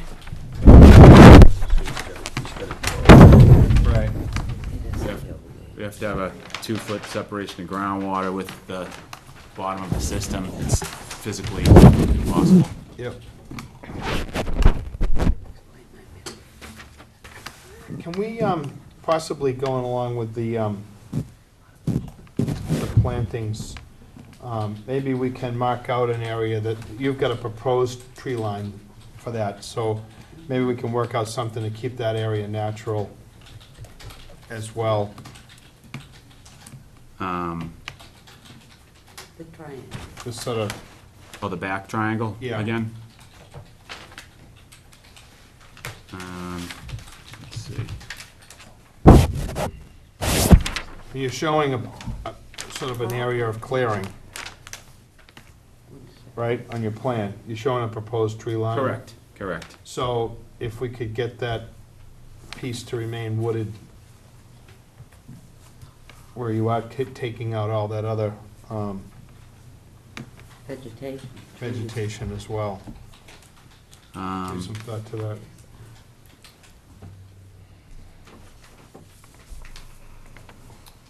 How have you handled that in the past, in the orders? Then it'd be a, We could do that, we could put it in the orders, or you that could, would have to, we're not, the intention isn't to clear that now anyway. I understand it's so- not declared now, but Yeah, agreed. We want to make sure it doesn't get. So should we add something in the orders that it should remain? Do you want to put a post and rail fence there? I don't think a post, I'm not a big fan of the fences. They're down in 20 years, and then who the hell knows what will happen, so. Steve? Mr. Chairman, for the construction purposes, you might just want to put a limited work line, but in another location, you might want to put red cedars or something like that up. The red Right. cedars are just a longer-term tree. Right. Just somehow to delineate that so that that remains natural Sure. as well. If we're gonna clear this 100-foot buffer out to create your detention pond and lawn, perhaps we could keep another area Yeah, sure. wooded, I think would be, and it doesn't seem like it's gonna be that There's not a large value detrimental to the lot. Right. Not a large value in clearing that. Okay. All right. Do we have a problem putting these couple of things into the orders? No. As opposed to them coming back with another plan? My only problem, like you said, you didn't want to do the post and reel because, yes, it is down in 20 years. But who's to say that they, just in 10 years, don't go in there and clear? Because, just because it says so on the orders, let's face it, we all know that we Right, go but back. either way, you can take a postal rail fence down. I understand that, but what, you know, sometimes the granite markers, I don't know. But I definitely agree with you, that was what I was looking for in the beginning, some mitigation for, Right. We could condition the Clearing that planting whole plan, and 100-foot like Frank buffer. said, that yeah, the not cutting up in that area and hope for the best, beyond I the guess, proposed limit Yeah. of work. and hope that. Well, we'll put it in the orders. I mean, Yeah, okay. Then you have something to go back on them with, I know. not that we can It's just not- stand there and watch them And at least for as long as you're alive, you can ride by there. I'll ride by. I do my yearly checks on property, that's my. Perhaps you can instill that in someone younger that will, I know. not that you won't be around for another 50, but beyond that. I don't want to be around another 50. Okay, do we have a motion to, you wanna close this? Is everybody else happy? Yeah. I make a motion to close. I second. All in favor? Hi. Great. Thank you. That's that being orders. Okay, perfect. Gilbert, 36 Border Street. Continued. Can't wait to see this Yeah. foundation.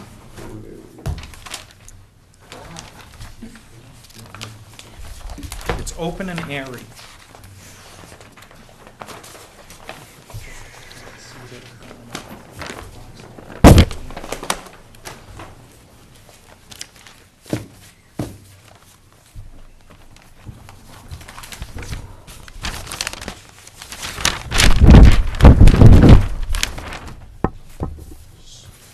So again, for the record, Gregory Morris, continued hearing at 36 Border Street. We're here for a notice of intent for a new single-family home. We made a number of revisions to the plan. We had submitted them, and I briefly went over them at the last meeting. We were continued so that the environmental consultant could take another look at the site, any of the commissioners could look at it again. The changes again to the plan that we made, we pulled the foundation back a little bit further off of the wetlands. We're complying with a 25-foot setback. We have two portions of foundation here. You'll notice that the bold portion, this is a standard poured concrete wall on top of the ledge. The remainder of the house, we have two poured walls that are freestanding. They're anchored to the ledge themselves, but we've left the remainder of the house open on sonotubes to allow for small critters to pass under the house, snakes, rodents. We're elevated up above the ledge. We came up with a mitigation plan, sheet 2 of our plan set, and we've submitted that, which shows the plantings, again by Brad Holmes. We have American holly, bayberry, chokeberry, sassafras, dogwood, blueberry, staghorn sumac, as shown throughout the area here. We've identified the individual trees that we'll be taking down. You'll notice that where the house is located, there's only one tree in the buffer here that we're taking down, but we are replacing it again with the plant legend as you see on sheet 2 of this. All of the trees in green are to remain. Those include the larger 40-inch caliper trees at the front of the site.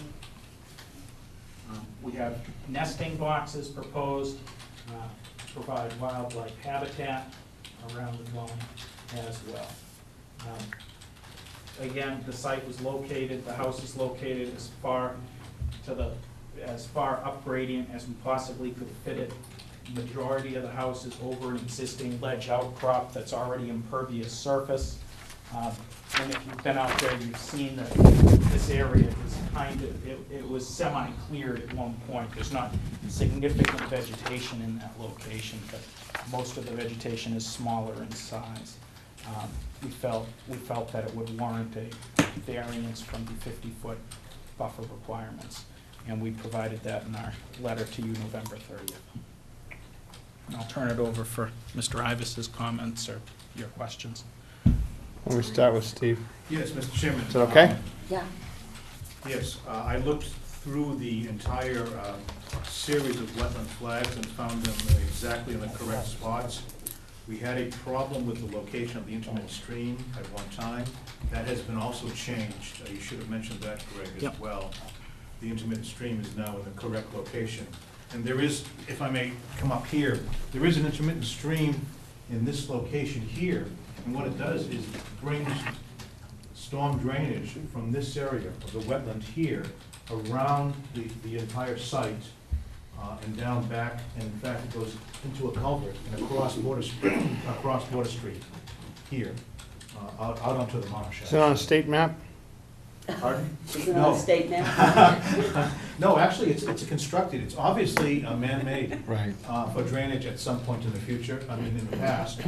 And you should also notice that this entire area of the lot, plus portion of this, it was a filled area many, many years ago, as you probably saw when you were out there.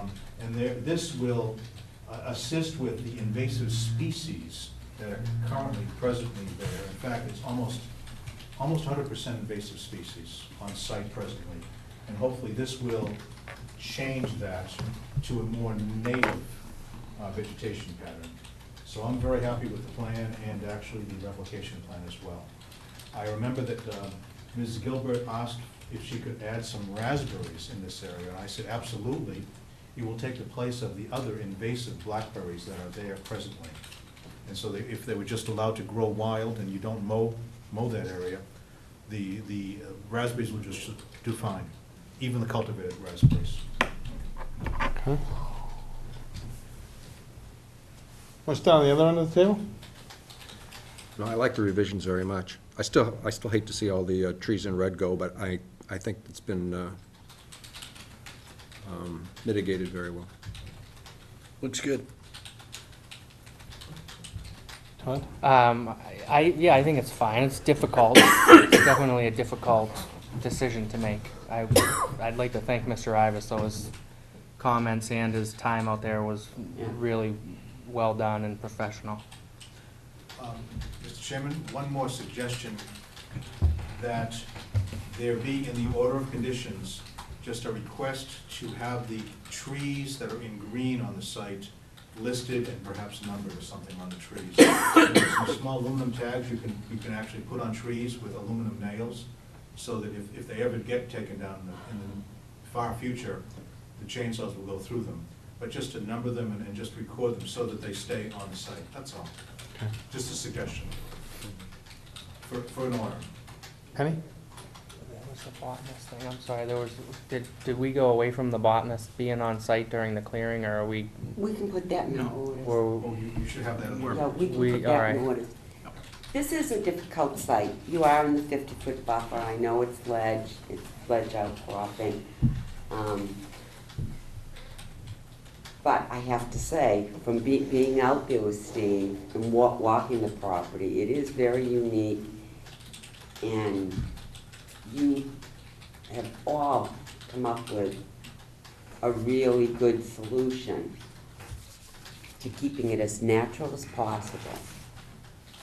But I still have that problem with the 50-foot buffer, and it's just, it's a tough one, but you have done a great job of mitigating and trying to keep as much as you can. The red trees in the front, that's where the septic's going, because we just couldn't keep them, but I think that's it. How many square feet is the house? The living part is about 1,300. The porches, though, that's what you see also, as part of the outline, includes porches Right. and the garage. Is this all garage? That's a huge garage. No, it's a really one person, it's a one-car garage, but the width is enough for a walkway and maybe put mechanical. It's not. It's not a huge garage, it's a small house. Yeah, well, I guess Exactly, that's what. exactly. It's And about that- 17 feet wide, I think it was. Yeah, and that's a 10 scale plan. You're used to seeing a 20, which is half that size. So I guess my Double blown point up. to that, although it's not our purview, is that this is really a very modest home in what It is. typically we see as a pretty substantial house. And so Yeah, I know maybe we're bending a little bit here, but between the environmental improvements that they're making elsewhere and the fact that they're trying to build something that's affordable, again, that's not in our purview, but I guess I can live with some of these issues.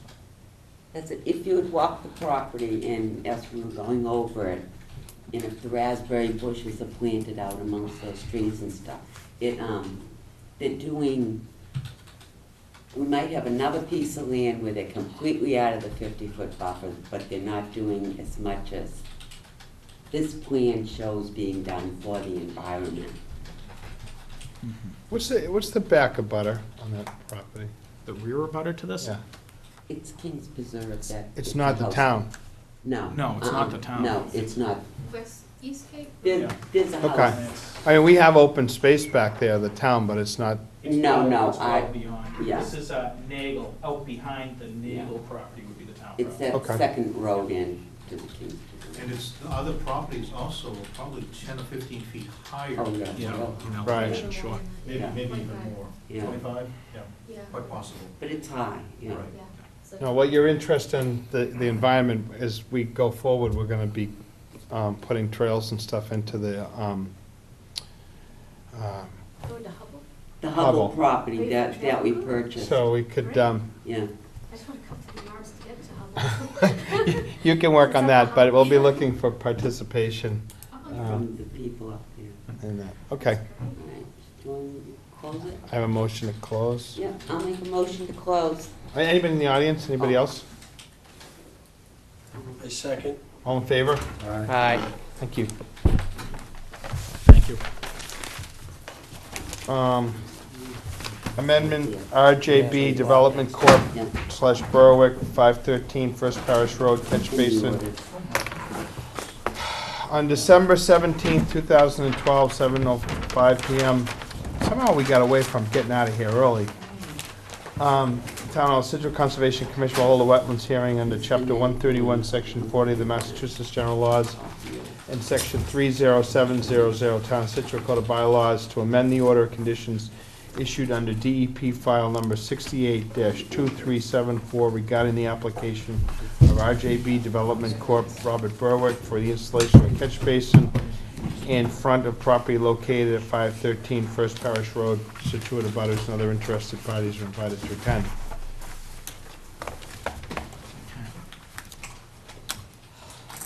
So as the commission probably remembers, I was in front of you this past fall on behalf of the applicant, requesting for an amendment for an order of conditions, and you had issued us a temporary approval because of the timeline with the street opening permit. We were required to come back as an after-the-fact filing, and that's what we're here for tonight for this project. Did it get done? It got done. This is 513 First Parish Road. As you recall, the plan that was originally approved was another engineering company. As part of the mitigation for the proposed house at that location, they were going to replace one of the catch basins out on First Parish Road, shown here. This catch basin, during the construction of the house, we looked into that catch basin a little bit further. We found that it was in good structural condition, and that it, in fact, it has a catch basin grate on the surface, but it's not a standard catch basin. It's a catch basin that drops into a structure that has absolutely no sump in it, and it's really just a connection to the culvert that goes underneath First Parish Road. You'll see that there's an intermittent stream, or it says existing brook on this plan that flows under the road. And so the original proposal was to install an oil grit separator here. Well, an oil grit separator is a hood that's on like an outlet pipe where you have a sump in a catch basin so that if someone spills oil or sediments, you can clean it out. This scenario here, that's not where you put oil grit separators. So we came to the commission to ask for permission to move the catch basin location, leave this catch basin as is, structurally it's sound, but to add an additional catch basin, because we found during some of the heavier rainfall that water was coming not from our site and traveling into the wetlands, but was coming down First Parish Road and was washing across the applicant's property and across the town's property, and it was undermining the edge of First Parish Road, and that from the corner of our property to that catch basin, there was not enough slope along the gutter line of First Parish Road to adequately get the stormwater to that catch basin. So we requested permission to add a second catch basin here, which has been done. It has the oil grit separator hood in it. We provided a riprap sediment outfall on the property. We have pictures, I'll show you those in a second, during rainfall events, water running perfectly down the gutter line here, First Parish Road into the catch basin. It runs into the sediment trap, and then it just dissipates over time into the buffer zone. The erosion has been stabilized. You can see some pictures here. This is looking up toward First Parish Road. This is the outlet pipe, the riprap trap around it. The plantings have all been in. You see them in this picture that they were in plots at this point. The slope's been stabilized with riprap and seeded hay areas. The catch basin grade itself, we used a standard specification from the Scituate DPW. You'll see the hooded outlet under the catch basin so that any sediment or any oil that gets caught in this basin could be pumped out and cleaned out without traveling downstream. Again, this is a look at the gutter line of First Parish Road here. You'll see that as water comes down the gutter line here, it's traveling into the catch basin area. It's relieving that problem where water used to come to this location, fall off the edge of the road, and was starting to undermine. And again, this picture is a look at, if you're standing on First Parish Road looking down toward this location, you see that the amount of water coming out of this catch basin is not causing any erosion here within the buffer zone.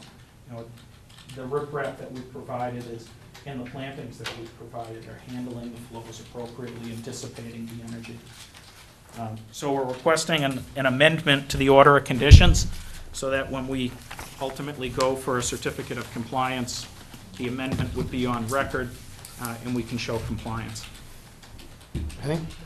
No, how many questions? Todd? I think compared to some of the mitigation that we see, this is tremendous, and I think you guys did a good job. I think if the vegetation grows, which I'm thinking it probably will, it's definitely a benefit to the intermittent stream and the resource that's down gradient from there, which is a well. Good job. Good job. Thank you. Anybody in the audience? Susan Ryan, 516 First Parish. I'm just concerned because I've attended these meetings for well over the past year. And one of the things that we had raised, not only did my husband and I raise it, but also the other neighbors, was the issue of the water on the street. I didn't know about, I've been to all the meetings, didn't know about the October one, would have been happy to have attended had I known. But there really wasn't, we didn't have a huge problem over on that side. And it seems to have been exacerbated, and I think from the notes that I see on the October 10th, that in fact this board highlighted and mentioned that it appears that it could have been exacerbated or was exacerbated by the building of the house. My concern is that I came here, we laid all of this out to the commission, the neighbors came down, we've said that, and this is the end result. We're kind of, in my opinion, playing a catch-22. We could have avoided this had this been done earlier. I think the commission, back in October of 2011, had, in fact, in November, when you issued the order of conditions, you had indicated that the applicant was to pay money to the highway department. In fact, it's my understanding that that never occurred. I mean, I think it's taken a very long time for this to have happened, and I've reviewed all of the meeting notes, and it just seems like there was non-compliance, there was delay, etc. Maybe the end result now, but I can tell you that the whole process has been unsatisfactory. It has caused huge problems on the street. I've been in touch with Jim throughout the summer. Jim, Connell. And who is, about- I'm sorry, Jim O'Connell. O'Connell, the other. Oh, okay. Yeah, I was in touch with him frequently because of various issues that were going on. I know the file is filled with it and everything else. So my concern is that we not look at this as, gee, this is great. It's only great because there was a problem that was created that should not have been let go. And I think I think the commission is aware of that now, and that while you're trying to correct it, I think you need to keep that in mind as you issue any kind of orders on this, because this is not something that should repeat itself. And maybe our recollection's a little bit different, Mrs. Ryan, because when they proposed this project, the engineer showed that there was sheeting water that came off the road onto this property, as I recall.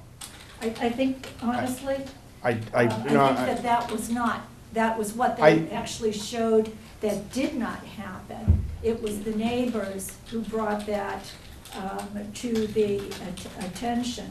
Because what they were saying, and I think this is back in the October 3rd minutes, it states that the engineer said that the stormwater and roof drains would be picked up, the stormwater system, et cetera. But I think they are on the house, aren't they? They are correct. There's two different things that occur here. There's one that's, and you can feel free to correct me if I'm wrong, there's water that's generated from the roof drains and things that's taken care of independently of this. I understand. What we wanted to solve, there was some form of mitigation, that they were building fairly close to the buffer, and there were some other issues, but that the water coming off First Parish Road was actually just washing down into this property and running sand and eroding the edge of this. We, I guess through the plans, anticipated that lower basin would get reconstructed and then we could catch oils and salt. That's what we were looking for. The commission was looking to remove impurities before they went into the wetlands. That was the idea of this basin, and that's what the mitigation was for. The applicant, the person that purchased the home, looked at this and said, you know what, I can do a better job with this. And I'm not trying to defend him. I think, in all honesty, he could have just gone and done that lower basin and been on his way. He said, I can do a better job with this. The real problem is uphill of this, and I can build something that's better. And they got a different engineer who did, I think, a very good job. And I'm not trying to pat him on the back, but I think in the end, by working together, we actually got a better solution. I realize you have some frustration with this and the whole process. People look at some of these things and say, why does this happen, or why does it go on for so long, or whatever. But the end result, and Jim O'Connell working with Mr. Berwick and Mr. Morse, tried to come up with something that was even better than was proposed. And I have a feeling maybe even cost them a little bit more money. But I think we got, the whole idea was to clean up this water that comes off the street before it enters the wetlands. And I think that's what we got out of this, so we feel we did. Go ahead. But what I'm saying is, respectfully, I understand what you're saying, but I think that had this been considered, and considered carefully, when this was first brought to the board's attention back in October of 2011, when the Turners got up and talked about the whole situation, when other neighbors were here, I think that had that been investigated, I don't, because it was, the house has impacted. So yes, therefore, then there should be some mitigation. I understand exactly what you're talking about, but I just, the frustration with what has gone on is. But I guess I'm still missing your point in terms of getting, in the end, the mitigation that we requested or more, I think is what we attained. I think you did. Okay. I think you did on the mitigation, but I think that had it been investigated or presented, I think that as in the notes of the last meeting, that before the house was there wasn't a flooding problem. Well, I think what the problem that had been in existence, and that, the washout along that edge was occurring all along, to the best of my recollection, and we were trying to find a way to keep that water from running Right, off. and to not exacerbate it, and Right. what I'm trying to say is. But the house, even though the house is a little bit uphill, that house isn't adding additional runoff onto First Parish Road, I don't believe. I think everything pitches away from First Parish Road. Yeah, and there's I'm- actually, Maybe I'm missing the point, I'm sorry. You can correct me if I'm wrong. I think what you're talking about is that I said that before they cut down the trees, the bank was stable and the sheet flow went into the property, and everybody agrees to that. But the thing is that this catch basin wasn't built to mitigate for that, the fact that after they cut down the trees, there was destabilization of the bank. The catch basin was because they built the house between the 50 and the 100. I understand that. So that wasn't to fix what happened after they cleared the lot. It wasn't. I was saying that we should get additional mitigation in that because they had caused that problem, but they fixed that problem when they stabilized that area. And we got the mitigation included with that for the property. So frustration that they built the house in the 100-foot every time, from me, personally, just so you know that. But we I do the best we can understand. to I accommodate understand. both parties. It's just, this is the venue for me to vent my frustration and the whole process. Well, I heard it, just so you know. I hope you're. Thank you. Anybody else? Anybody in the audience? Yeah, Steve Bjorklund. I was involved originally in this project. I just want to make a couple of quick comments if I can. At the original hearings, all of the neighbors showed up, and they all said the road flooded in front of this site. There was no house there at the time. If you go out there today, there's a house, there's no flooding. That's the end of the story. We fixed the problem, the house is up, everything went great. Yes, there's an issue, there was a lot of cars parked out there during the construction of a house. That happens no matter where you build a house, especially if it's a tight site like that. But everything else environmentally worked out perfect on that site, and that is the proper solution. Yep. I make a motion to close. Second. All in favor? Aye. Aye. Thank you. thank you. Anthony, Thomas Clap Road, this is gonna be continued? The Oh, it motion? is? Yeah. Yep, Oh, okay. How long? till the next meeting. I'm just waiting to get the comments back from the consultant. Oh, all right. I make a motion to continue Anthony Thomas Clap Road to January 9th at 6:45. Second. All in favor? Aye. Aye. Okay, Carbone, 25 Townway Extension, install new septic tank.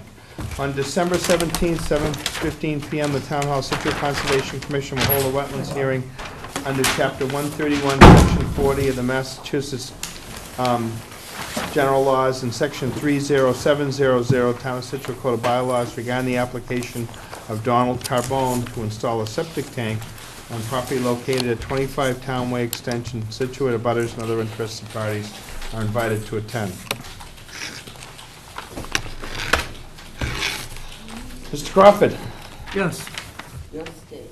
My name is Robert Crawford, as you know. I'm a preparer of the plan representing Donald Carbone. This is an existing house on Conway Extension on the westerly side, which is the side away from the ocean. Not that it really matters anymore because the road isn't there anymore either. It's gone. If there was a road there. Apparently, in the last storm of December, I believe it was, the existing cesspool was washed out, and we're proposing to replace that with a 2,000-gallon H20 septic tank as far away from the water as we can get it and still be on the lot. We have approval from the Board of Health for the variances involved, that being the proximity to the property lines, where we asked for a variance from the required 10 feet to 1 foot at the closest point. Basically, the tank will have about 2 to 3 feet of cover over it. And the weight of the tank itself, empty, will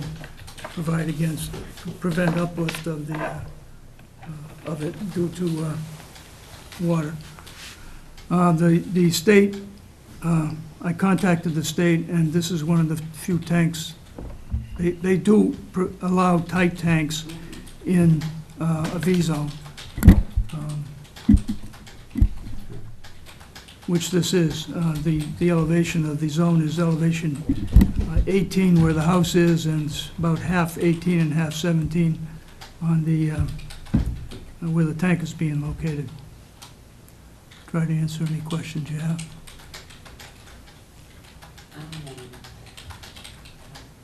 This is curiosity. Do they ever ask for them to be elevated?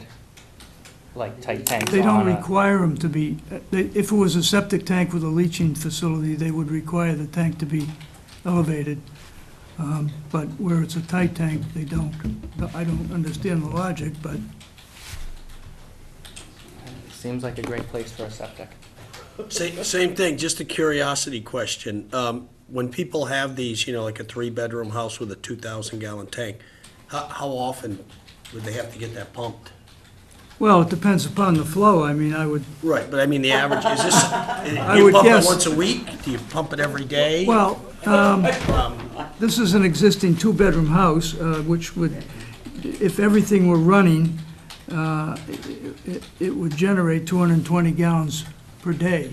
That's what the design flow dictates, but Okay, I would think, given the cost of pumping tanks, that a person would put water-saving devices, toilets and whatever. Is this a seasonal home as well? Yes, it is seasonal, and, Spread it out a lot. and it will be pumped out prior to November and left in an They get empty big state. signs on the toilet. no, I was just curious, though. That's a really good Flush question. when We got a house yellow, with that, too. leave it mellow. If it's Flush brown, when flush it necessary. down. That's right. And the Board of Health is also requiring that a standby generator be provided for periods of power outage. Actually, apparently, the poles were all in disarray after this Right. same storm, and Excuse me. recently they did fix them, but auxiliary power will be provided. Well, that tank doesn't have to have, sometimes they make these tanks that have like a foot or a lip so that there's actually some earth on the outside that keeps it from popping up. That's not required of that tank? Well, usually that's put in to provide ballast, Right, to prevent uplift, right.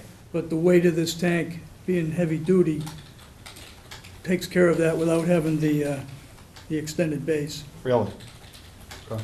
It's really about displacement, not weight, because it'll float. Right, it's Yeah, displacement of Concrete it. ship will float, but, No, but what they, sometimes, some of these, when you're in right, an they have area. the footing on the edge, so you get fill on top of the, Right, creates a. yeah, lip on the with footing, yeah. Okay, It's in the groundwater. If it's below the groundwater. Yeah. okay. I did calculations to show that no additional, And I'm not gonna check them. I didn't submit them, but You can email him, he'll check them at home and run through them. We'll send them to Steve. Okay? Make a motion. Oh, does anyone? Richard? Anybody? Want- Yeah, I think the term that you were looking for is if you live on the beach like that, they should have a sign on the toilet that says, "In the land of sun and fun, we never flush for number one." Yeah, thanks for I've that. never heard that one. For the record. Yeah.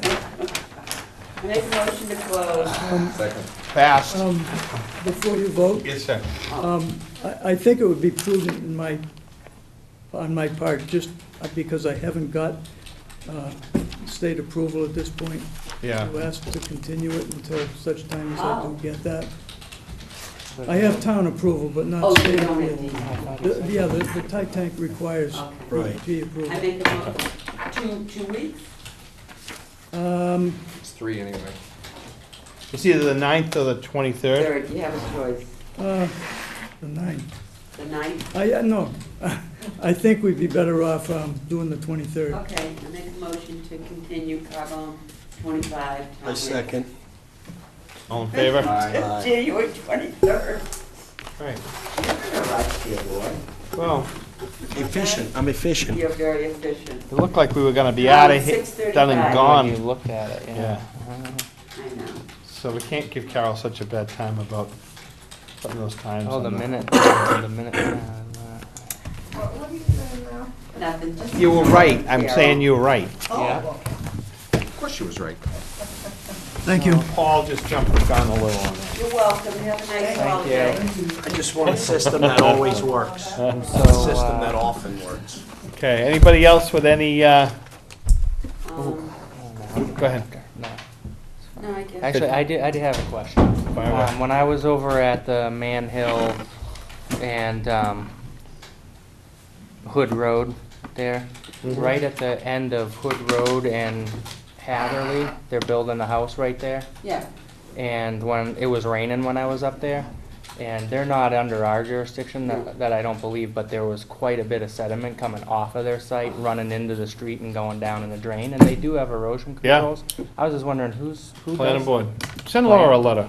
Is that what? Is Of it course, planning? if it ends up, I mean, if it you was- I see mean- where it ends up, like you got silt pouring into a wetland, oh, it's. Well, I'm From the guessing site, it's it a storm becomes- drain, they all go in the ocean. it is jurisdictional then. I mean, Going you can down go and Stone stop the Ave. project and Oh, because that drain drains into the they're ocean. filling the wetlands. You got a guy filling Technically.